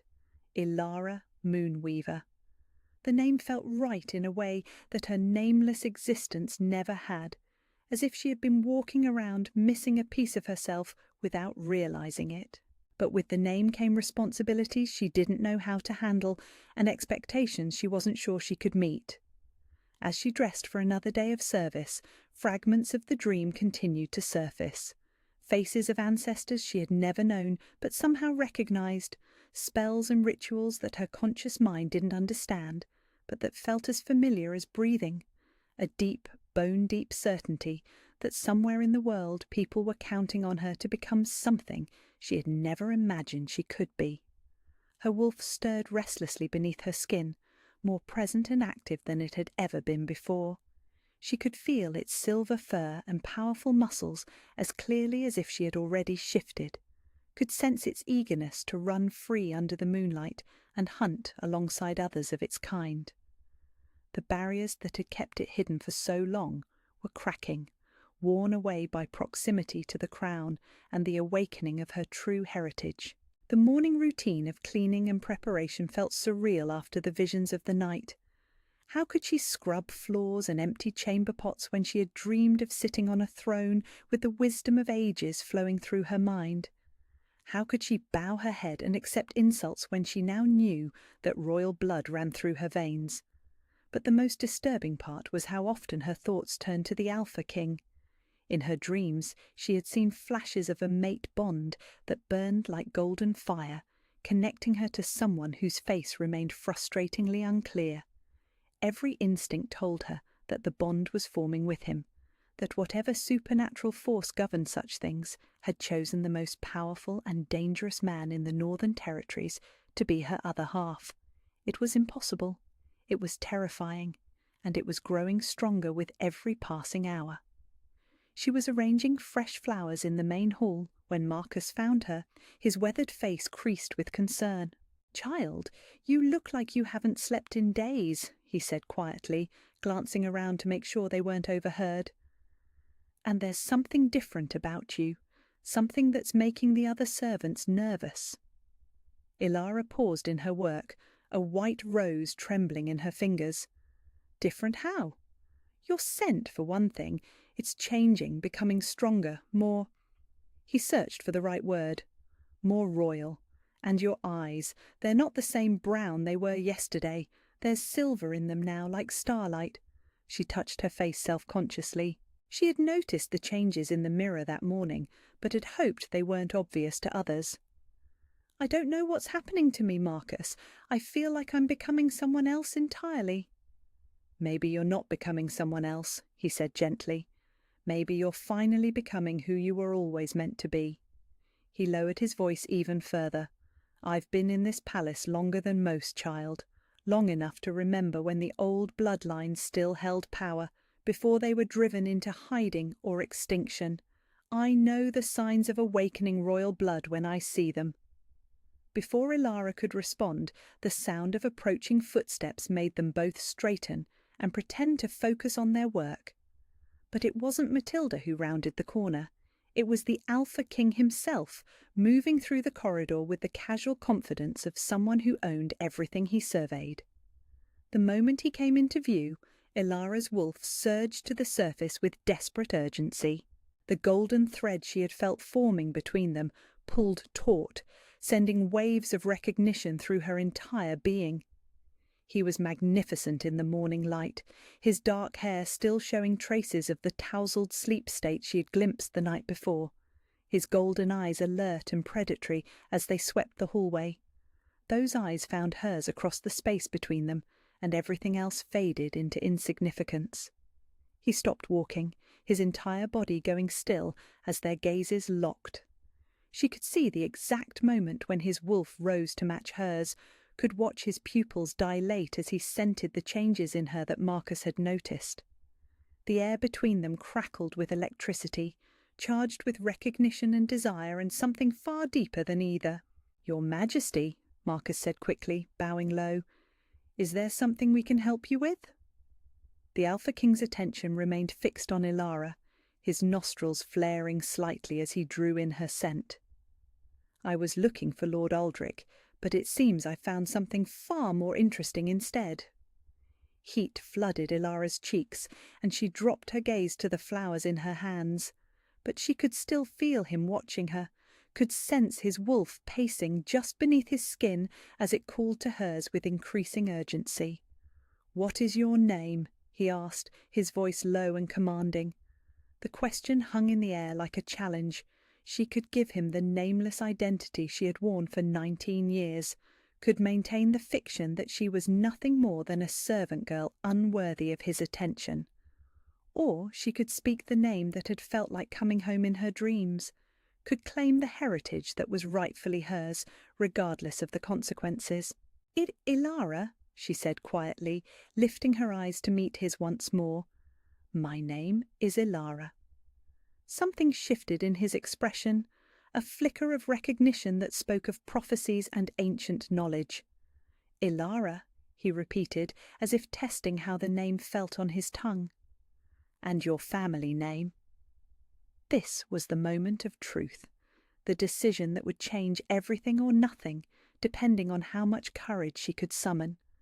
"Moonweaver," she whispered, her voice barely audible, but carrying across the space between them like a battle cry. The Alpha King's eyes widened, and she saw shock replace the casual interest that had been there moments before. He knew that name. He understood its significance in ways she was only beginning to grasp. "Impossible," he breathed, but there was no denial in his voice, only wonder and something that might have been relief. "The Moonweaver line ended decades ago. They were all killed or disappeared." "Not all," Ilara said, surprising herself with the steadiness of her voice. "One survived. One was hidden until the time came for her to reclaim what was stolen." Marcus had gone very still beside her, his breathing shallow as he witnessed an exchange that could reshape the political landscape of their entire realm. This was dangerous territory, the kind of conversation that could end with executions or exile if the wrong people overheard. The Alpha King stepped closer, his movements predatory and graceful. "If you are truly who you claim to be, then you carry the blood of the most powerful queens in our history. You are descended from rulers who could command the loyalty of every supernatural creature in existence." "So I've been told," Ilara replied, thinking of her grandmother's words from the dream. "And if that's true," he continued, his voice dropping to a whisper that only she could hear, "then you are far more than anyone in this palace realizes, including yourself." Before she could respond, he turned and walked away, leaving her standing in the corridor with her world tilted completely off its axis once again. But this time, she wasn't alone in her knowledge. This time, someone else knew her secret, and instead of fear, she had seen recognition in his golden eyes. Whatever was happening between them, whatever ancient forces were drawing them together, she was no longer facing it alone. The Alpha King knew who she was, and he hadn't turned away. That had to count for something. That had to mean that the impossible was becoming possible, one heartbeat at a time. The announcement came with the sound of silver bells and ceremonial horns, their music echoing through every corridor of the palace like a declaration of war. Lady Vivian Ashworth had arrived, and with her came the weight of political necessity that could crush dreams as easily as stepping on flower petals. Ilara stood with the other servants in the main courtyard, watching as an entourage fit for an empress swept through the palace gates. The carriages were works of art, painted in deep burgundy and gold, pulled by horses so perfectly matched they could have been carved from marble by the same master sculptor. But it was the woman who emerged from the lead carriage that commanded every eye in the courtyard. Lady Vivian was everything that Ilara was not. Tall where Ilara was average height, golden-haired where Ilara's locks were dark as midnight, curved and elegant where Ilara had always felt too thin and unremarkable. She wore a gown of midnight blue silk that probably cost more than most servants earned in a lifetime, and jewels at her throat that caught the sunlight and threw it back in dazzling displays of wealth and power. But it was her bearing that truly set her apart. She moved like someone who had never questioned her right to occupy any space she entered, who had been raised from birth to believe that the world existed to serve her pleasure. This was a woman who had been groomed from childhood to be the perfect political bride, trained in all the arts that would make her an asset to whichever powerful man claimed her hand. She was perfect for the Alpha King in every way that mattered to politics and alliance building, and she clearly knew it. "Magnificent, isn't she?" Matilda murmured to the servant beside her, her voice carrying just enough to ensure that Ilara heard every word. "True nobility shows in everything she does. The way she walks, the way she holds her head, even the way she breathes, speaks of breeding that goes back generations. This is what a real lady looks like." The words were designed to cut, and they found their mark with surgical precision.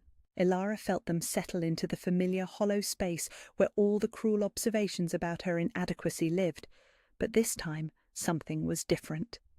This time, instead of accepting the pain as her due, she felt her wolf stir with indignant fury. She was noble too, wasn't she? The blood of queens ran through her veins just as surely as it had run through the veins of her ancestors. The fact that her breeding had been hidden and her heritage suppressed didn't make it any less real. She had as much right to walk with confidence as Lady Vivian did, perhaps more so if her dreams of royal bloodlines were true. The thought was so foreign, so completely at odds with everything she had been taught about her place in the world, that it nearly stole her breath away. Lord Aldrich stepped forward to greet the arriving party with all the ceremony due to such an important guest. Lady Vivian accepted his formal welcome with gracious condescension, her smile perfectly calibrated to suggest both appreciation and awareness that such attention was her natural due. "Where is His Majesty?" she asked, her voice carrying clearly across the courtyard. It was a beautiful voice, cultured and melodious, trained to be pleasing to male ears. "I confess I have been looking forward to our reunion with great anticipation." As if summoned by her words, the Alpha King emerged from the palace's main entrance. Even at a distance, his presence hit Ilara like a physical force, making her wolf surge to the surface with desperate longing. But this time, she wasn't the only one affected. She could see the exact moment when his attention swept across the assembled crowd and found her among the servants. Their eyes met for just an instant, but it was enough to send fire racing through her veins. The golden thread that connected them pulled taut, vibrating with recognition and desire and something deeper than either. For that brief moment she existed in his awareness as completely as if they were alone in the world. Then Lady Vivian stepped into his line of sight, and the connection was broken. "Kyle," Lady Vivian said, using his given name with the familiarity of long acquaintance. "You look well. The Northern Territories clearly agree with you." The Alpha King's attention shifted to his intended bride, and Ilara watched his expression change to one of polite courtesy. There was no fire in his gaze when he looked at Lady Vivian, no surge of recognition or desire. He greeted her with the proper degree of warmth expected of a man welcoming his future mate, but Ilara could see the difference, could feel it in the way her own wolf whined with loss when his focus moved away from her. "Vivienne," he replied, taking her offered hand and brushing his lips across her knuckles in a gesture that was perfectly correct and utterly without passion. "Welcome to Ravenshollow. I trust your journey was comfortable?" "Long, but pleasant enough. I confess I spent much of it thinking about our future together." Lady Vivian's smile was radiant, designed to suggest intimate thoughts that would flatter any man's ego. "I have so many ideas for how we might strengthen the alliance between our houses once we are wed." Ilara felt something twist painfully in her chest at the casual certainty in the other woman's voice. Of course Lady Vivian was confident about the marriage. Why wouldn't she be? She was everything a man like the Alpha King could want in a political partner. Beautiful, well-connected, trained in all the skills that would make her an asset to his rule. What could someone like Ilara possibly offer in comparison? The formal greetings continued, with various nobles and court officials being presented to Lady Vivian in order of importance. She handled each introduction with practised grace, clearly at ease in her role as the future Queen of the Northern Territories. This was her world, and she moved through it with the confidence of someone who had never doubted her place in it. But Ilara noticed something else as she watched the elaborate dance of courtesy and politics. Lady Vivian's gaze kept drifting, scanning the assembled crowd as if she were looking for something, or someone. And when those calculating blue eyes found Ilara standing among the servants, they went sharp with interest. Not friendly interest, not curious interest, the kind of interest a predator showed when identifying potential threats to be eliminated. Lady Vivian had noticed the Alpha King's momentary attention to Ilara, and she clearly intended to investigate what had drawn his gaze to a mere servant girl. The realization sent ice through Ilara's veins. She had thought the danger lay in discovery by palace authorities or in her own inability to understand the crown's power. She hadn't considered that the greatest threat might come from a jealous woman who saw her as competition for a prize that had already been claimed.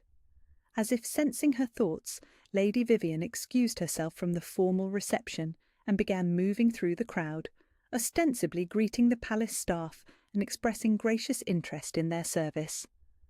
But Ilara could see the predatory calculation behind the beautiful smile as Lady Vivian drew steadily closer to where she stood.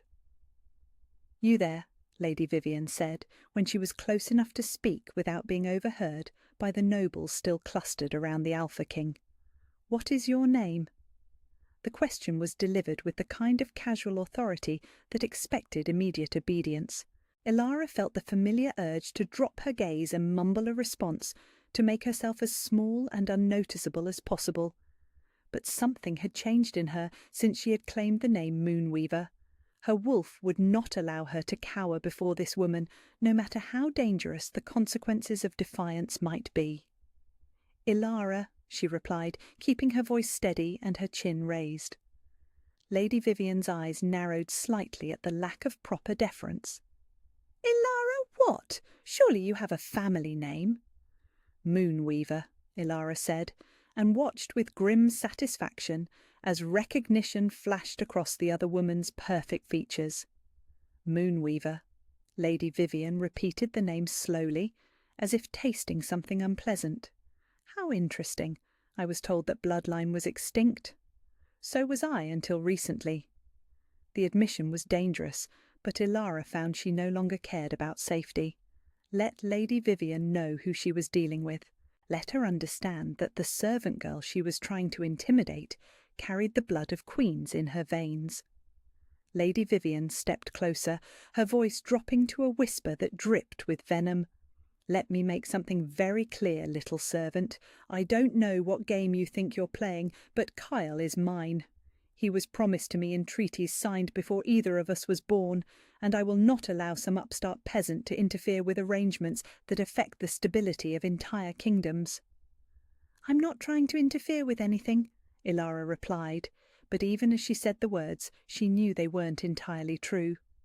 Whatever was happening between her and the Alpha King was beyond her control, but it was definitely interference with the established order.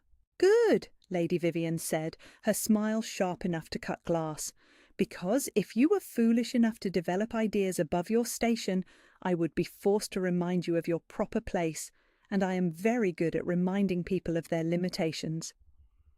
The threat was clear, but before Ilara could respond, something extraordinary happened. The afternoon sun caught Lady Vivian's elaborate necklace and reflected the light directly into Ilara's eyes. The brilliant flash triggered something deep within her, and for just a moment her vision shifted. Instead of the beautiful noblewoman standing before her, Ilara saw something else entirely. Shadows writhed around Lady Vivian like living things, and her perfect features twisted with malice that went far deeper than mere jealousy. There was darkness in this woman, something that fed on cruelty and grew stronger through the suffering of others. The vision lasted only a heartbeat, but it was enough to show Ilara that Lady Vivian was far more dangerous than a simple rival for the Alpha King's affections. This woman was something else entirely, something that posed a threat not just to Ilara personally, but to everyone around her. As quickly as it had come, the vision faded, leaving Ilara staring into Lady Vivian's cold blue eyes with new understanding. Whatever she was, whatever darkness lived behind that perfect facade, she had recognized the awakening power in Ilara and marked her as an enemy. "I think we understand each other," Lady Vivian said with satisfaction, clearly mistaking Ilara's momentary stillness for intimidation. "Enjoy your scrubbing, little servant. I'm sure you'll find plenty to keep you busy in the kitchens and cellars where you belong." She turned to go, dismissing Ilara as thoroughly as if she had never existed. But as she walked away, something inside Ilara snapped. The years of enduring insults and accepting her assigned worthlessness, the lifetime of bowing her head and making herself invisible, all of it crystallized into a moment of perfect, furious clarity. Her wolf surged to the surface with such force that for a moment she thought she might actually shift right there in the courtyard. Power flowed through her like molten gold, ancient and royal and utterly beyond her conscious control. The air around her began to shimmer with heat that had nothing to do with temperature, and she felt the crown calling to her from its hiding place with desperate urgency. Ilara's eyes flashed silver, bright enough to be seen even in the afternoon sunlight. The change lasted only a second, but it was enough to make Lady Vivian stumble mid-step, as if she had been physically pushed. Wine goblets balanced on nearby serving trays began to vibrate, their crystal chiming softly as invisible force rippled outward from where Ilara stood.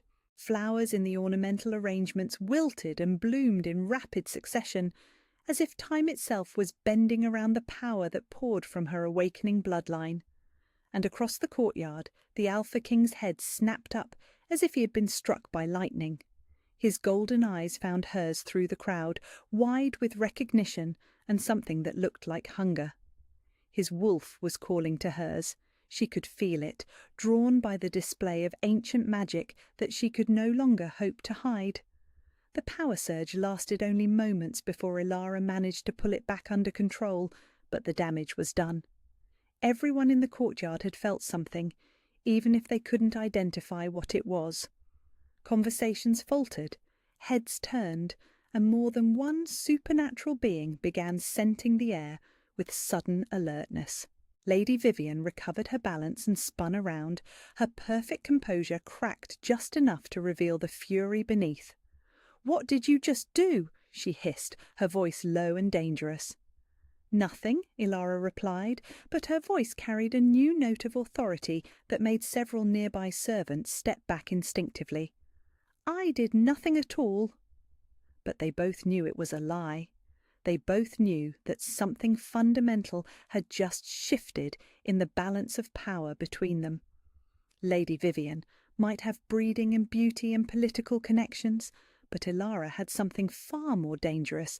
She had magic, royal magic, the kind of power that could reshape kingdoms if properly wielded, and for the first time in her life she was no longer afraid to let it show. The gardens at midnight were a different world entirely, transformed by moonlight into something ethereal and otherworldly. Silver light filtered through the ancient oak trees, casting intricate patterns of shadow and radiance across the carefully maintained paths. The air was thick with the scent of night-blooming jasmine and the wild, untamed magic that seemed to gather in places where civilization met the natural world. Ilara walked the winding paths with bare feet, having abandoned her servant's shoes at the edge of the formal gardens. The cool stone beneath her feet grounded her in ways that the confining walls of the palace never could, and for the first time since Lady Vivian's arrival, she felt like she could breathe properly again. She hadn't planned to come out here. Sleep had been impossible after the confrontation in the courtyard, her mind churning with questions she didn't know how to answer and power that felt increasingly difficult to contain. Every time she closed her eyes, she saw the flash of recognition in the Alpha King's golden gaze when her magic had surged beyond her control. He knew what she was now, knew that the servant girl who scrubbed his floors carried abilities that could reshape their entire world. The question was what he intended to do about it. Her wolf paced restlessly beneath her skin, drawn to the wild spaces beyond the palace walls, but held back by years of conditioning that insisted she belonged indoors, invisible, contained within the boundaries others had set for her existence. But tonight, those boundaries felt as fragile as spider silk, ready to snap at the first real test of their strength. She had chosen a secluded section of the gardens, far from the palace windows where curious eyes might spot her wandering where servants weren't supposed to go. A small grove surrounded by hedges high enough to provide privacy, centered around a fountain whose gentle splash masked the sound of approaching footsteps until it was too late to retreat. "I wondered if I might find you here." The voice was low and masculine, carrying the kind of authority that could command armies without effort. Ilara spun around to find the Alpha King standing at the entrance to the grove, moonlight turning his dark hair to silver and making his golden eyes glow like captured flame. He had changed from his formal court attire into simple black clothing that emphasized the predatory grace of his movements.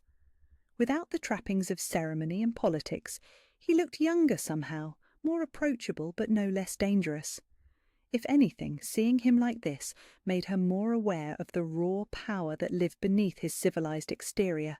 "Your Majesty," she said, dropping into a curtsy that felt awkward and wrong after everything that had passed between them.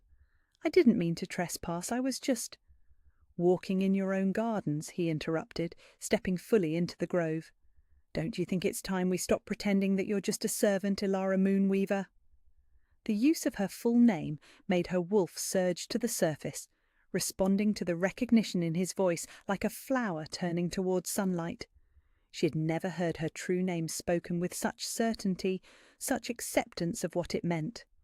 "I don't understand what's happening to me," she admitted, abandoning any pretense of subservience. 3 days ago I was nobody, nothing, and now I have visions of ancestors I never knew existed and power I can't control. I don't know how to be what you think I am." "And what do I think you are?" he asked, moving closer with the fluid grace of a predator who had never learned to doubt his right to occupy any space he chose. "Dangerous," she replied honestly, "important in ways that could complicate your life beyond repair. Someone who threatens everything you've planned for your future." His smile was sharp and knowing. "All of those things are true, but you missed the most important one." He stopped just arm's length away, close enough that she could feel the heat radiating from his body and smell the wild, masculine scent that made her wolf whine with longing. "You're my mate." The words hung in the air between them like a challenge, stating a truth that neither of them could deny, but that both of them understood would change everything.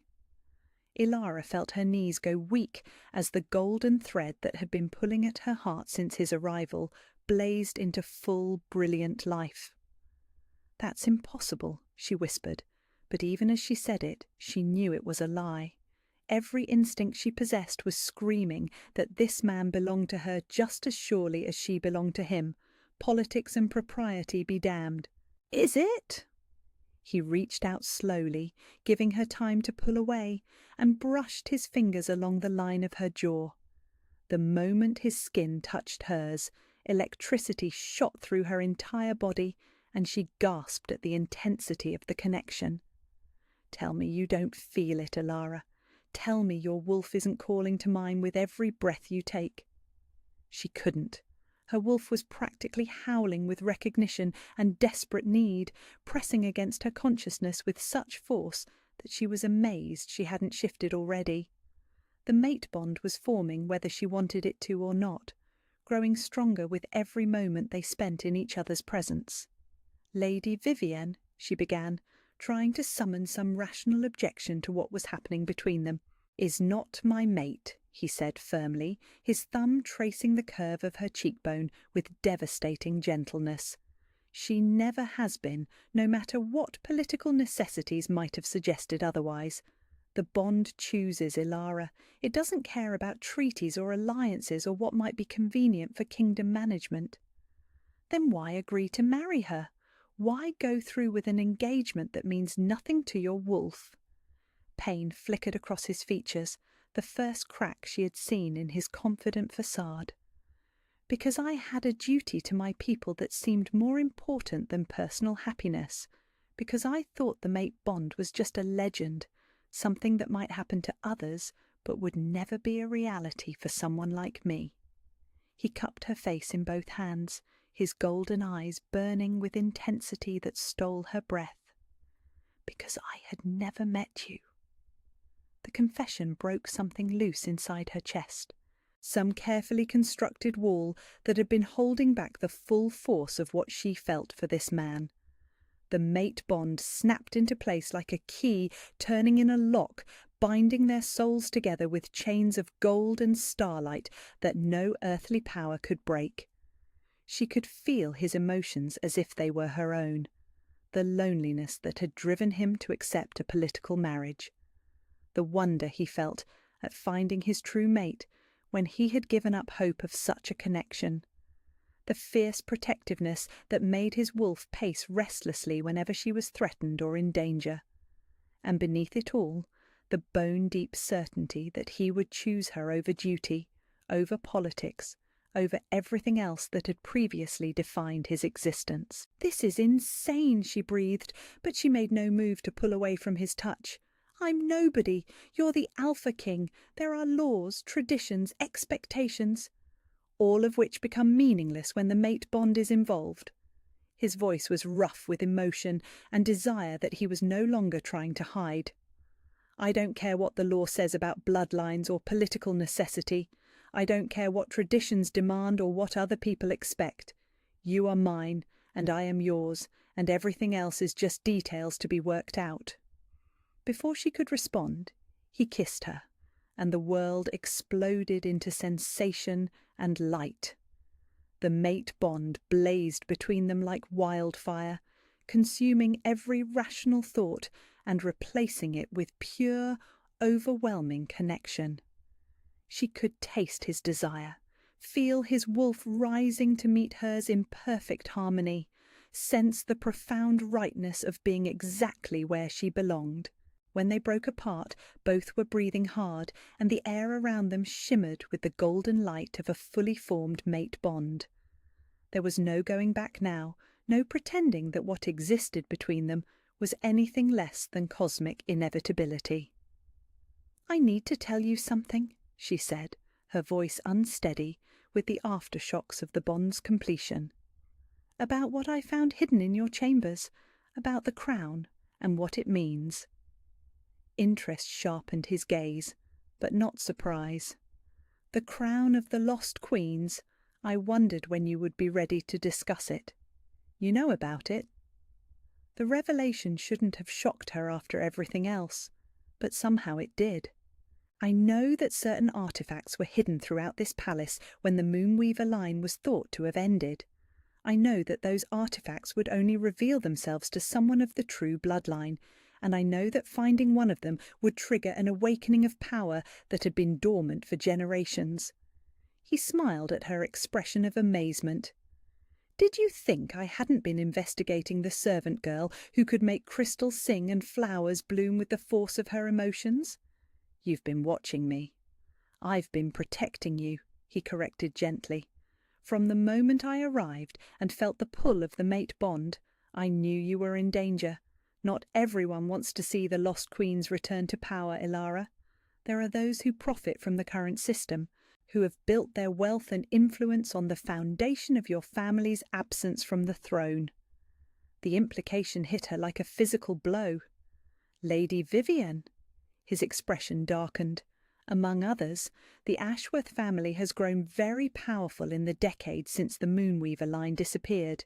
They won't give up that power willingly, especially not to someone they see as a threat to everything they've built." "What are we going to do?" she asked, though part of her already knew the answer. The same part that had always known she was meant for something more than scrubbing floors and accepting insults from people who didn't understand what they were looking at. "We're going to retrieve your crown," he said simply. "We're going to awaken the full extent of your power, and we're going to remind this realm what it means to have a true queen on the throne again." Fear and exhilaration warred in her chest, but underneath both was a growing sense of inevitability. This was her destiny, had always been her destiny, even when she hadn't understood what forces were shaping her life. The blood of queens ran through her veins, and it was time to stop hiding from that truth. "Tonight?" she asked. "Tonight," he confirmed, "before dawn, while the palace sleeps and Lady Vivian's machinations are still forming. Once you claim the crown properly, once your awakening is complete, she won't be able to touch you. No one will." Hand in hand, they walked through the moonlit gardens toward the palace that had been her prison and would soon become her throne room.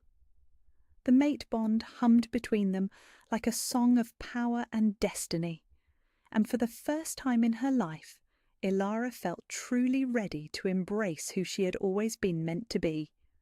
Behind them, the fountain continued its gentle splash, and the night-blooming jasmine released its perfume into air that still shimmered with the gold of a bond that would reshape kingdoms. The royal chambers felt different in the pre-dawn darkness, charged with anticipation and the lingering energy of the mate bond that now connected Ilara to the most powerful man in the Northern Territories. Kyle moved through the room with the silent grace of a predator, his presence both comforting and electrifying as they approached the hiding place that had changed everything. Ilara knelt beside the loose marble tile, her hands steadier now than they had been during her previous midnight visits. Having him beside her, feeling the strength of their bond flowing between them like molten gold, gave her a confidence she had never possessed before. This was right. This was destiny finally unfolding as it should have years ago. She lifted the marble tile with practiced ease, revealing the wooden box that seemed to pulse with its own inner light in the darkness. The ancient runes carved into its surface were clearly visible now, glowing with soft silver radiance that cast intricate patterns of shadow and illumination across their faces. The royal seal of the Moonweaver dynasty, Kyle said quietly, his voice filled with wonder as he studied the markings. I've seen drawings of it in the oldest texts, but I never thought I would witness the real thing. Ilara opened the box with reverent care, and the crown's light spilled out like captured starlight. Even knowing what to expect, the sight of it still took her breath away. It was more than beautiful, more than precious. It was the physical manifestation of a bloodline that stretched back through centuries of wisdom and power, a symbol of authority that could command the respect of every supernatural being in existence. "Tell me about them," she said softly, her fingers hovering just above the gleaming silver. "Tell me about my family, about what really happened to the lost queens." Kyle settled beside her on the cold marble floor, his golden eyes reflecting the crown's ethereal glow. The Moonweaver dynasty ruled for 800 years, longer and more successfully than any other bloodline in recorded history. They were beloved by their people because they ruled with compassion rather than fear, wisdom rather than force. The realm prospered under their guidance in ways that haven't been seen since their fall. What made them so special, she asked, though part of her already suspected the answer. They could speak to the wolves, he replied, his voice carrying the weight of ancient legend. Not just their own bonded wolves, but all wolves everywhere in the realm. They could sense the health of the forests, the balance of the natural world, the needs of every creature under their protection. The realm thrived because they understood that true power comes from harmony, not domination. Ilara felt her wolf stir with recognition, pressing close to the surface as if it had been waiting its entire life to hear those words. The dreams made sense now, the visions of silver wolves fighting alongside human warriors. Her ancestors hadn't just ruled over the supernatural world. They had been its guardians, its protectors. Why were they destroyed, she asked, though she dreaded the answer. Because that kind of power threatened those who preferred to rule through fear and control, Kale said grimly. The Ashworth family, among others, had grown wealthy by exploiting the realm's resources without regard for balance or sustainability. They convinced other noble houses that the Moonweavers were becoming too powerful, that their connection to the natural world made them dangerous to human civilization. So they orchestrated their murder. A coordinated attack on the royal family during the Harvest Festival 23 years ago. They killed your parents, your grandparents, your aunts and uncles, everyone they could find who carried the bloodline. His voice was soft with old pain and fresh fury. Everyone except one infant who was spirited away by loyal servants and hidden where the assassins would never think to look. Among the servants themselves, hidden in plain sight where no one would ever suspect that a powerless orphan girl carried the blood of the most powerful queens in history. It was brilliant and heartbreaking, and utterly tragic in its necessity. The blood oaths, she whispered, understanding flooding through her like cold water. They bound my power so I couldn't be detected. Blood magic cast by your grandmother with her dying breath, sealing away your abilities until you were old enough and strong enough to reclaim them safely. Kyle reached out and traced one of the crown's delicate curves with a reverent finger. The oaths were designed to break when you found one of the royal artifacts, triggered by the touch of true Moonweaver blood. That's why I've been having visions, why my wolf is finally awakening. The magic recognizes its rightful heir.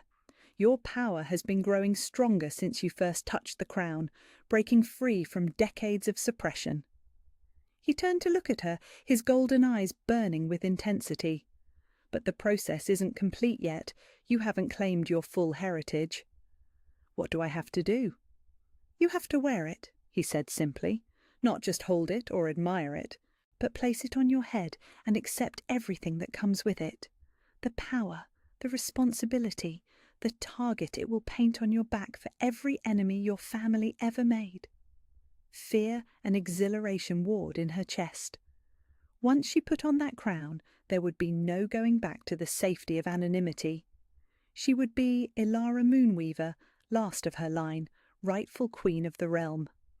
Every political calculation in the Northern Territories would shift to account for her existence, and not everyone would welcome the change. Lady Vivian will try to kill me, she said, voicing the fear that had been growing stronger since their confrontation in the courtyard. Lady Vivian has been trying to kill you since the moment she realized who you were, Cale replied bluntly. The only difference is that once you claim the crown, you'll have the power to defend yourself. He was right, she realized.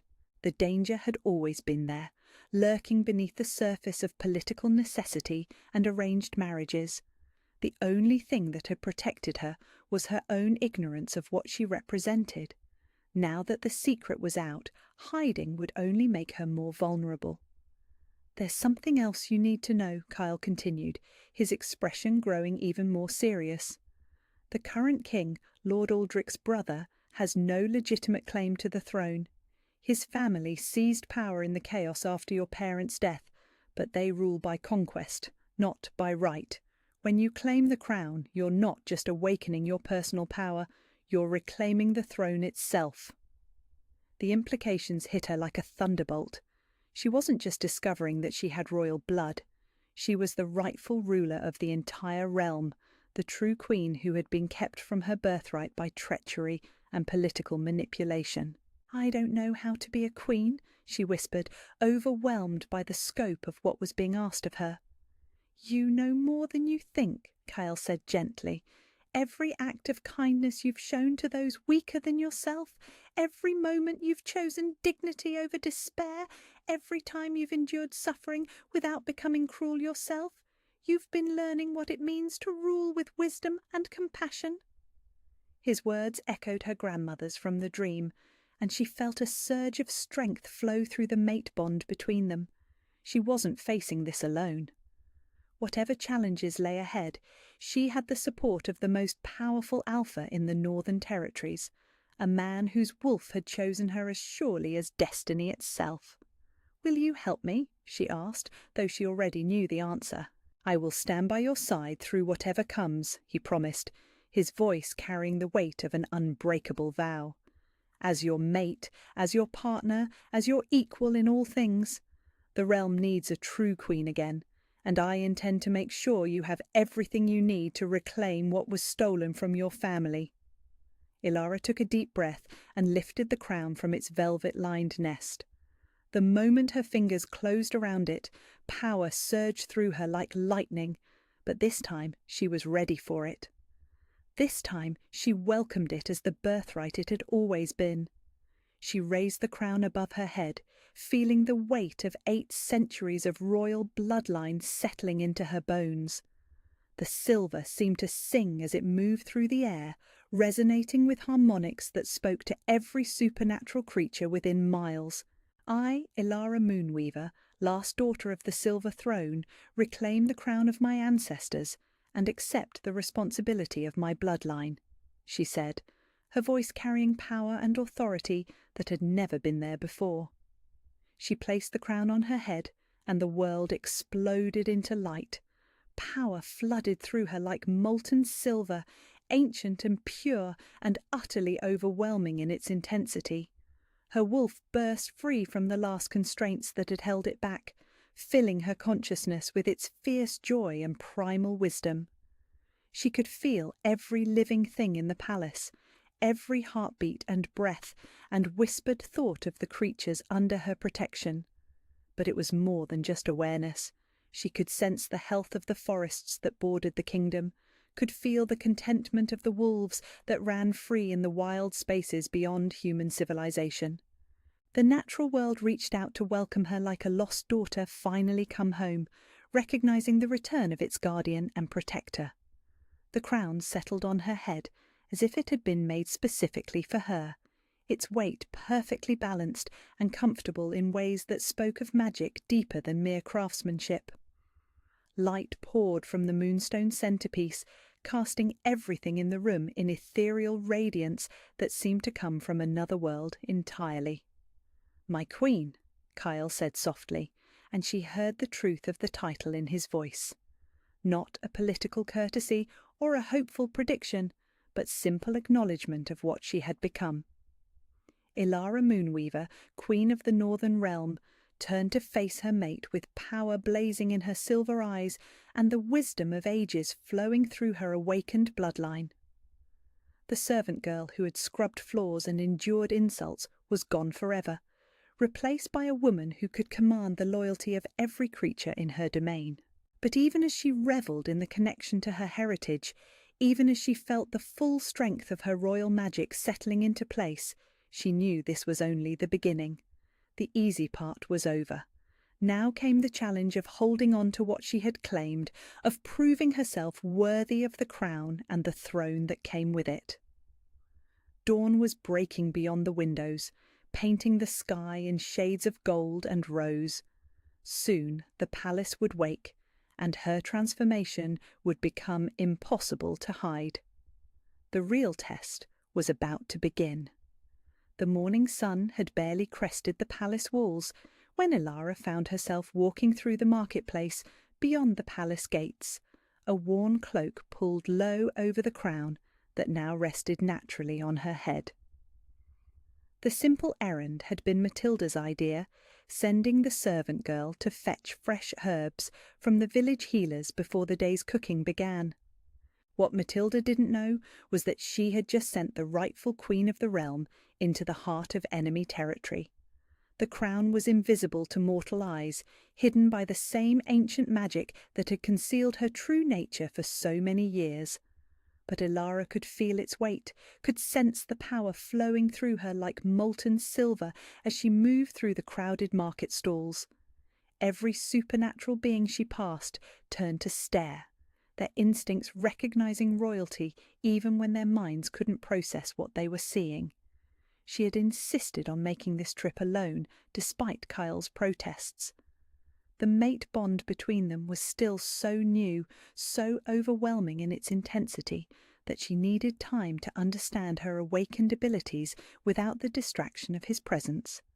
Besides, what danger could there be in a simple walk to the village? Lady Vivian was still at the palace, no doubt planning her next move in the chess game of politics and power. Ilara should have known better than to underestimate a woman who had spent her entire life learning how to eliminate threats to her ambitions. The attack came from 3 directions at once, so coordinated that it could only have been planned in advance. Men emerged from the shadows between market stalls, their movements too smooth and predatory to be anything but professional killers. They wore the rough clothing of common labourers, but their eyes held the cold calculation of assassins who had never failed to complete a contract. "Ilara Moonweaver," the leader said, his voice carrying just enough to be heard over the bustle of morning commerce. "You have something that belongs to our employer." She felt her wolf surge to the surface, every instinct screaming danger as the 3 men began to close in. The crown's power blazed through her consciousness, offering abilities she didn't yet know how to control. She could feel the life force of every creature around her, could sense the fear beginning to ripple through the crowd as people noticed the predatory tension in the air. "I don't know what you're talking about," she replied, backing toward the fountain at the centre of the market square. If she could reach the open space, she might have room to maneuver, room to discover what her awakened bloodline could do when pressed to defend itself. "The crown, little queen," the assassin said, with a smile that was all teeth and malice. "Our Lady wants it back, along with your head, to ensure you won't cause any more trouble." Lady Vivian. Of course she had moved quickly, had anticipated exactly where Ilara would be vulnerable. The woman was more dangerous than even Kale had realized, capable of organizing an assassination attempt within hours of recognizing the threat to her position. The first attacker lunged forward with a blade that gleamed silver in the morning light, the metal inscribed with runes that made Ilara's royal magic recoil in recognition. They had come prepared to kill a moonweaver, armed with weapons specifically designed to cut through supernatural defenses. Ilara threw herself sideways, barely avoiding the enchanted steel, and felt something inside her snap like a restraining chain, finally reaching its breaking point. Power exploded outward from where she stood, ancient and royal and utterly beyond her conscious control. The fountain beside her erupted in a geyser of water that sparkled with silver light, droplets hanging suspended in the air like liquid diamonds.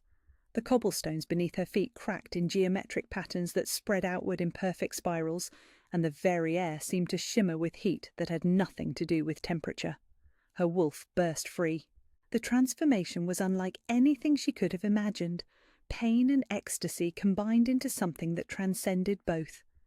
Every bone in her body cracked and reformed, her spine elongating as her limbs stretched into new configurations. Her face pushed forward into a muzzle filled with teeth designed for battle, and her fingers became claws that could rend steel as easily as silk. But this was no ordinary wolf. The creature that emerged from Ilara's transformation was magnificent beyond description, larger than any natural animal and radiating power that made the assassins stumble backward in shock. Her fur was silver and white, seeming to capture and reflect light from sources that didn't exist in the mortal world. Her eyes blazed with the accumulated wisdom of 8 centuries of royal bloodline, and when she threw back her head and howled, every wolf within 100 miles answered the call. The crown had vanished during the shift, but its power remained, flowing through her wolf form like liquid starlight. She was connected to every living thing in the realm now, could feel the pulse of life in the forests and meadows, could sense the location of every pack member who had ever sworn loyalty to the Moonweaver dynasty. They were coming. From the deep woods and hidden valleys, from caves and dens scattered across the northern territories, the wolves were responding to their queen's call for aid. The lead assassin recovered his composure first, raising his enchanted blade with hands that trembled only slightly. "Still just an animal," he snarled, though his voice carried considerably less confidence than before. "Still something that can be killed." Ilara's wolf form smiled, bearing fangs that could crush stone. Then she moved. The battle was over, before the assassins truly understood what they were facing.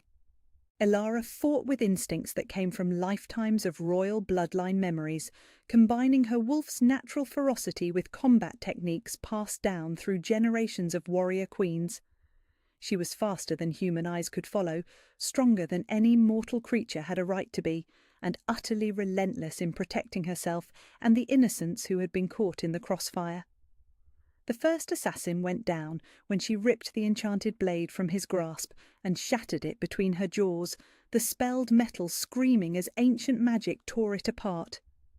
The second fell when she struck him with a paw that carried the force of a battering ram, sending him flying across the market square to crash into a stone wall with bone-crushing impact. The third, wisest of the group, turned and ran. Ilara let him go. Let him return to Lady Vivian with word of what the servant girl had become. Let him describe the silver wolf that fought with the skill of legendary warriors and commanded power that could reshape reality itself. Let Lady Vivian understand exactly what kind of enemy she had made when she chose to threaten a daughter of the Lost Queens. As the immediate danger passed, Ilara felt her wolf form beginning to settle back into human shape.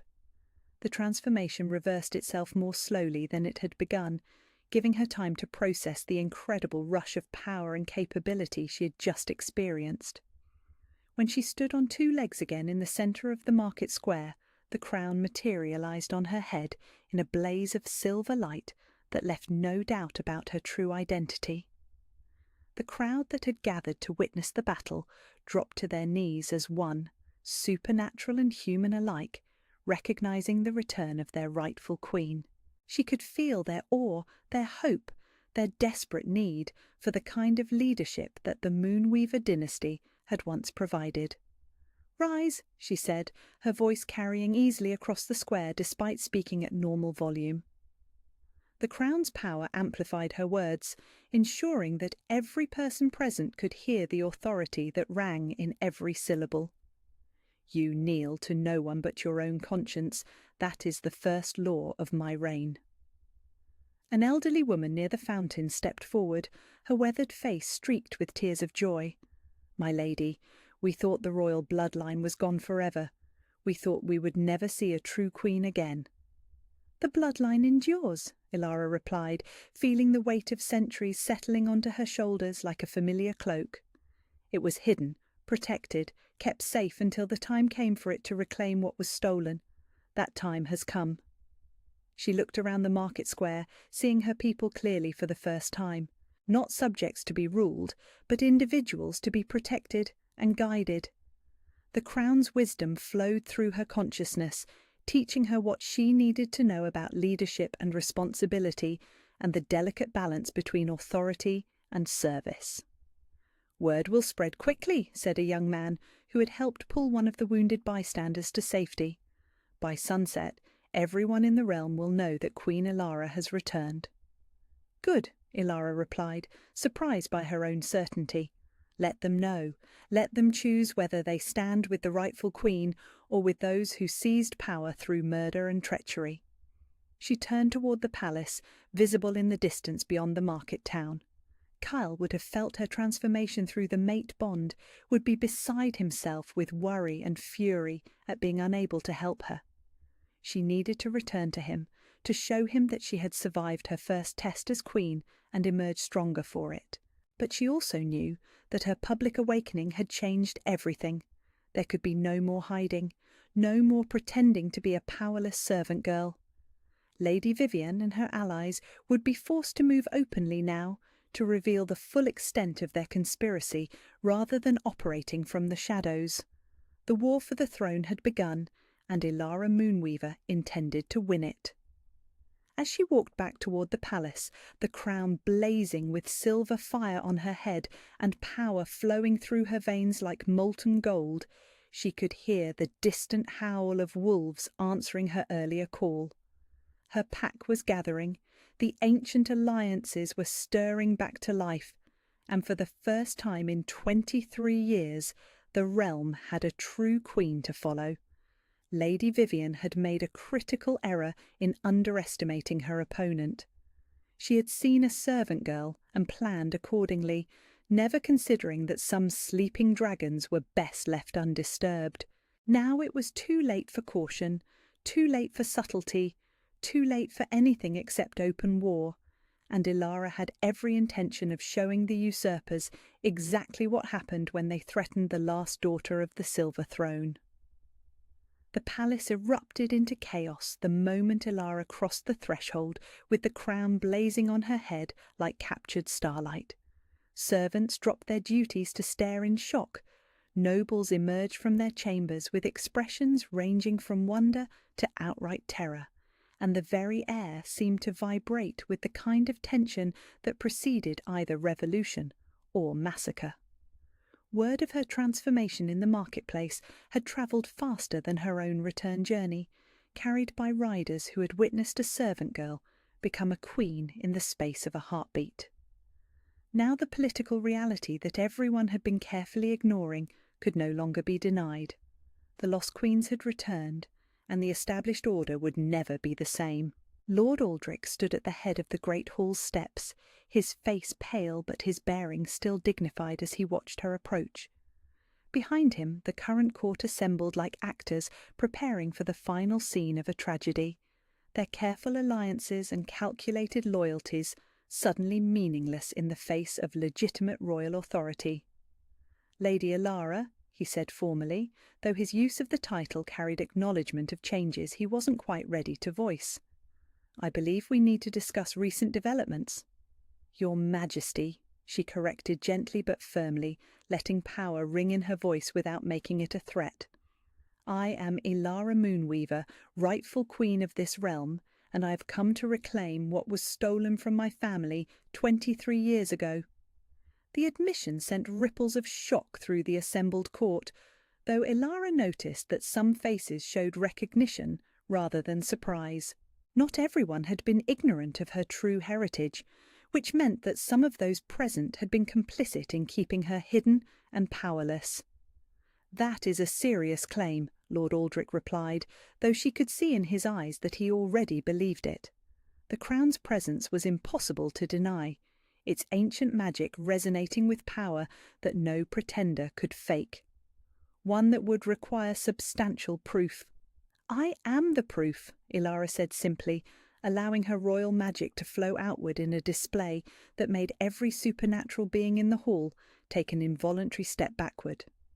"I carry the blood of 8 centuries of queens, I wear the crown of the lost dynasty, and I have the loyalty of every wolf in the Northern Territories. What more proof do you require?" Before Lord Aldrich could respond, a commotion at the hall's entrance announced the arrival of reinforcements. Lady Vivienne swept into the room like an avenging angel, her perfect beauty marred by fury and desperation.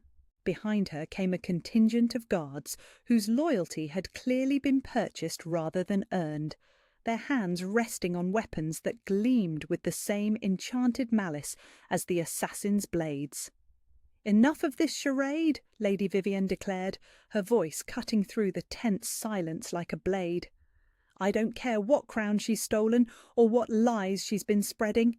This girl is a servant, nothing more, and I will not allow her delusions to interfere with matters of state."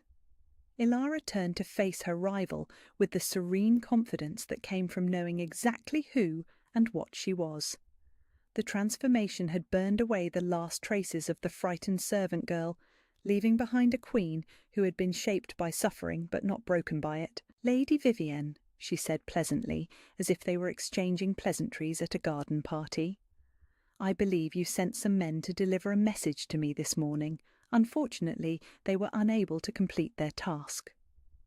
The colour drained from Lady Vivienne's face as she realised that her assassination attempt had not only failed, but had been the catalyst for Ilara's very public awakening. "I don't know what you're talking about." "Of course you don't," Ilara replied, with a smile that was all teeth and ancient wisdom. "Just as you don't know anything about the conspiracy that murdered my family, or the blood oaths that were used to hide my power, or the political arrangements that have kept usurpers on my throne for over 2 decades. "Your throne?" Lady Vivienne's laugh was sharp and bitter. "You're delusional if you think anyone will accept a bastard servant as their queen. You have no army, no allies, no support from the noble houses that actually matter." "Don't I?" Ilara asked, and gestured toward the hall's tall windows. The sound reached them first, a low harmonic that seemed to come from the very foundations of the palace. Then the shadows began to move outside the windows, flowing like liquid darkness across the courtyard beyond. But these weren't shadows at all, Ilara realized with wonder and fierce pride. They were wolves, hundreds of them, streaming out of the forests and valleys in response to their queen's call. Massive creatures that moved with supernatural grace, their eyes gleaming with intelligence that spoke of magic older than human civilization. Silver wolves and black ones, brown and grey and white, all sizes and temperaments united by their recognition of the bloodline that had protected them for centuries. At their head ran the largest wolf Ilara had ever seen, a creature the size of a small horse with fur that seemed to absorb light rather than reflect it. She knew without being told that this was the Alpha of Alphas, the ancient guardian of the wolf packs that had served her family since the founding of the dynasty. The great wolf padded through the open palace doors as if it owned the place, which in a very real sense it did. Every noble in the hall pressed backward as it approached, their instincts recognizing a predator that could kill them all without breaking stride.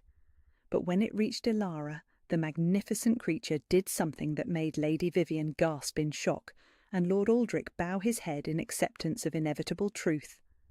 The Alpha of Alphas, guardian of the Northern Territories and leader of every pack within 1,000 miles, lowered its massive head and touched its nose to the crown on Ilara's head in a gesture of absolute submission and loyalty. "I have the only army that matters," Ilara said quietly, her hand resting on the great wolf's head as pack leaders filled the hall around them. "The army that chose my bloodline 8 centuries ago and has never wavered in its loyalty, no matter how dark the years became." The political implications were staggering. With the wolf packs behind her, Ilara commanded a force that could sweep across the realm like wildfire, unstoppable and utterly devoted to their chosen queen. No human army could stand against them, no castle walls could keep them out, no political manoeuvring could counter the simple reality of their supernatural strength. "This changes nothing," Lady Vivian said desperately, though her voice carried significantly less conviction than before. "The treaties between our houses, the arrangements that have been in place for decades, the stability of the entire realm depends on maintaining the established order." "The established order was built on the bones of my murdered family," Ilara replied, her voice carrying the weight of royal authority that no amount of political training could match. "It has no legitimacy, no moral foundation, and no future. I offer those who served it willingly the chance to bend the knee and earn forgiveness through loyal service. Those who refuse will be treated as the rebels they have always been." Lord Aldrich stepped forward, his weathered face showing the strain of a man watching his entire world reshape itself around forces beyond his control. "Your Majesty," he said formally, and Ilara felt a surge of satisfaction at his acknowledgement of her title. "What assurances can you offer that the transition of power will be handled with mercy rather than vengeance?" "I am not my enemies," Ilara replied, looking directly at Lady Vivian as she spoke. "I do not rule through fear or cruelty. Those who served the usurpers out of necessity or ignorance will find forgiveness and opportunity in my reign. Those who served them willingly, who profited from the murder of innocents and the suppression of rightful authority, will face justice." The distinction was clear, and the nobles in the hall began the complex political calculations that would determine their survival in the new order. Most would likely choose to support the Queen, who commanded the loyalty of every supernatural creature in the realm. A few might be foolish enough to continue backing Lady Vivian's increasingly desperate cause. "I challenge this," Lady Vivian declared suddenly, her voice rising to carry throughout the hall. "I invoke the ancient right of trial by combat to determine the rightful ruler of this realm." Silence fell like a curtain, heavy and pregnant with implications. The right she claimed was old, older than the Moonweaver dynasty itself, dating back to the founding days when disputes between bloodlines were settled through single combat rather than politics or warfare. "You would stake your claim on personal combat?" Ilara asked, genuinely curious about the other woman's strategy. Lady Vivian was beautiful and well-trained, but she was hardly a warrior queen capable of matching supernatural strength and ancient magic. "I name a champion," Lady Vivian replied, with a smile that was all malice and desperation. "As is my right under the old laws. Let your crown and your wolves face a true test of worthiness." The champion who stepped forward from Lady Vivian's retinue made several nobles gasp in shock and fear. He was enormous, easily 7 feet tall, and built like a siege engine given human form. But it wasn't his size that sent chills through the assembled court. It was the wrongness that radiated from him like heat from a forge, the sense that whatever he had once been, he was no longer entirely human.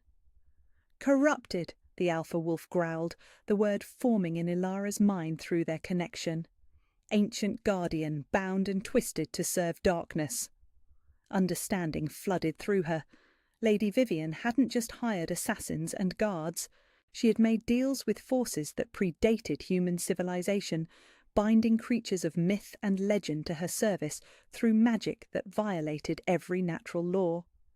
"I accept," Ilara said calmly, though her wolf stirred with eager anticipation of the coming battle. "When and where?"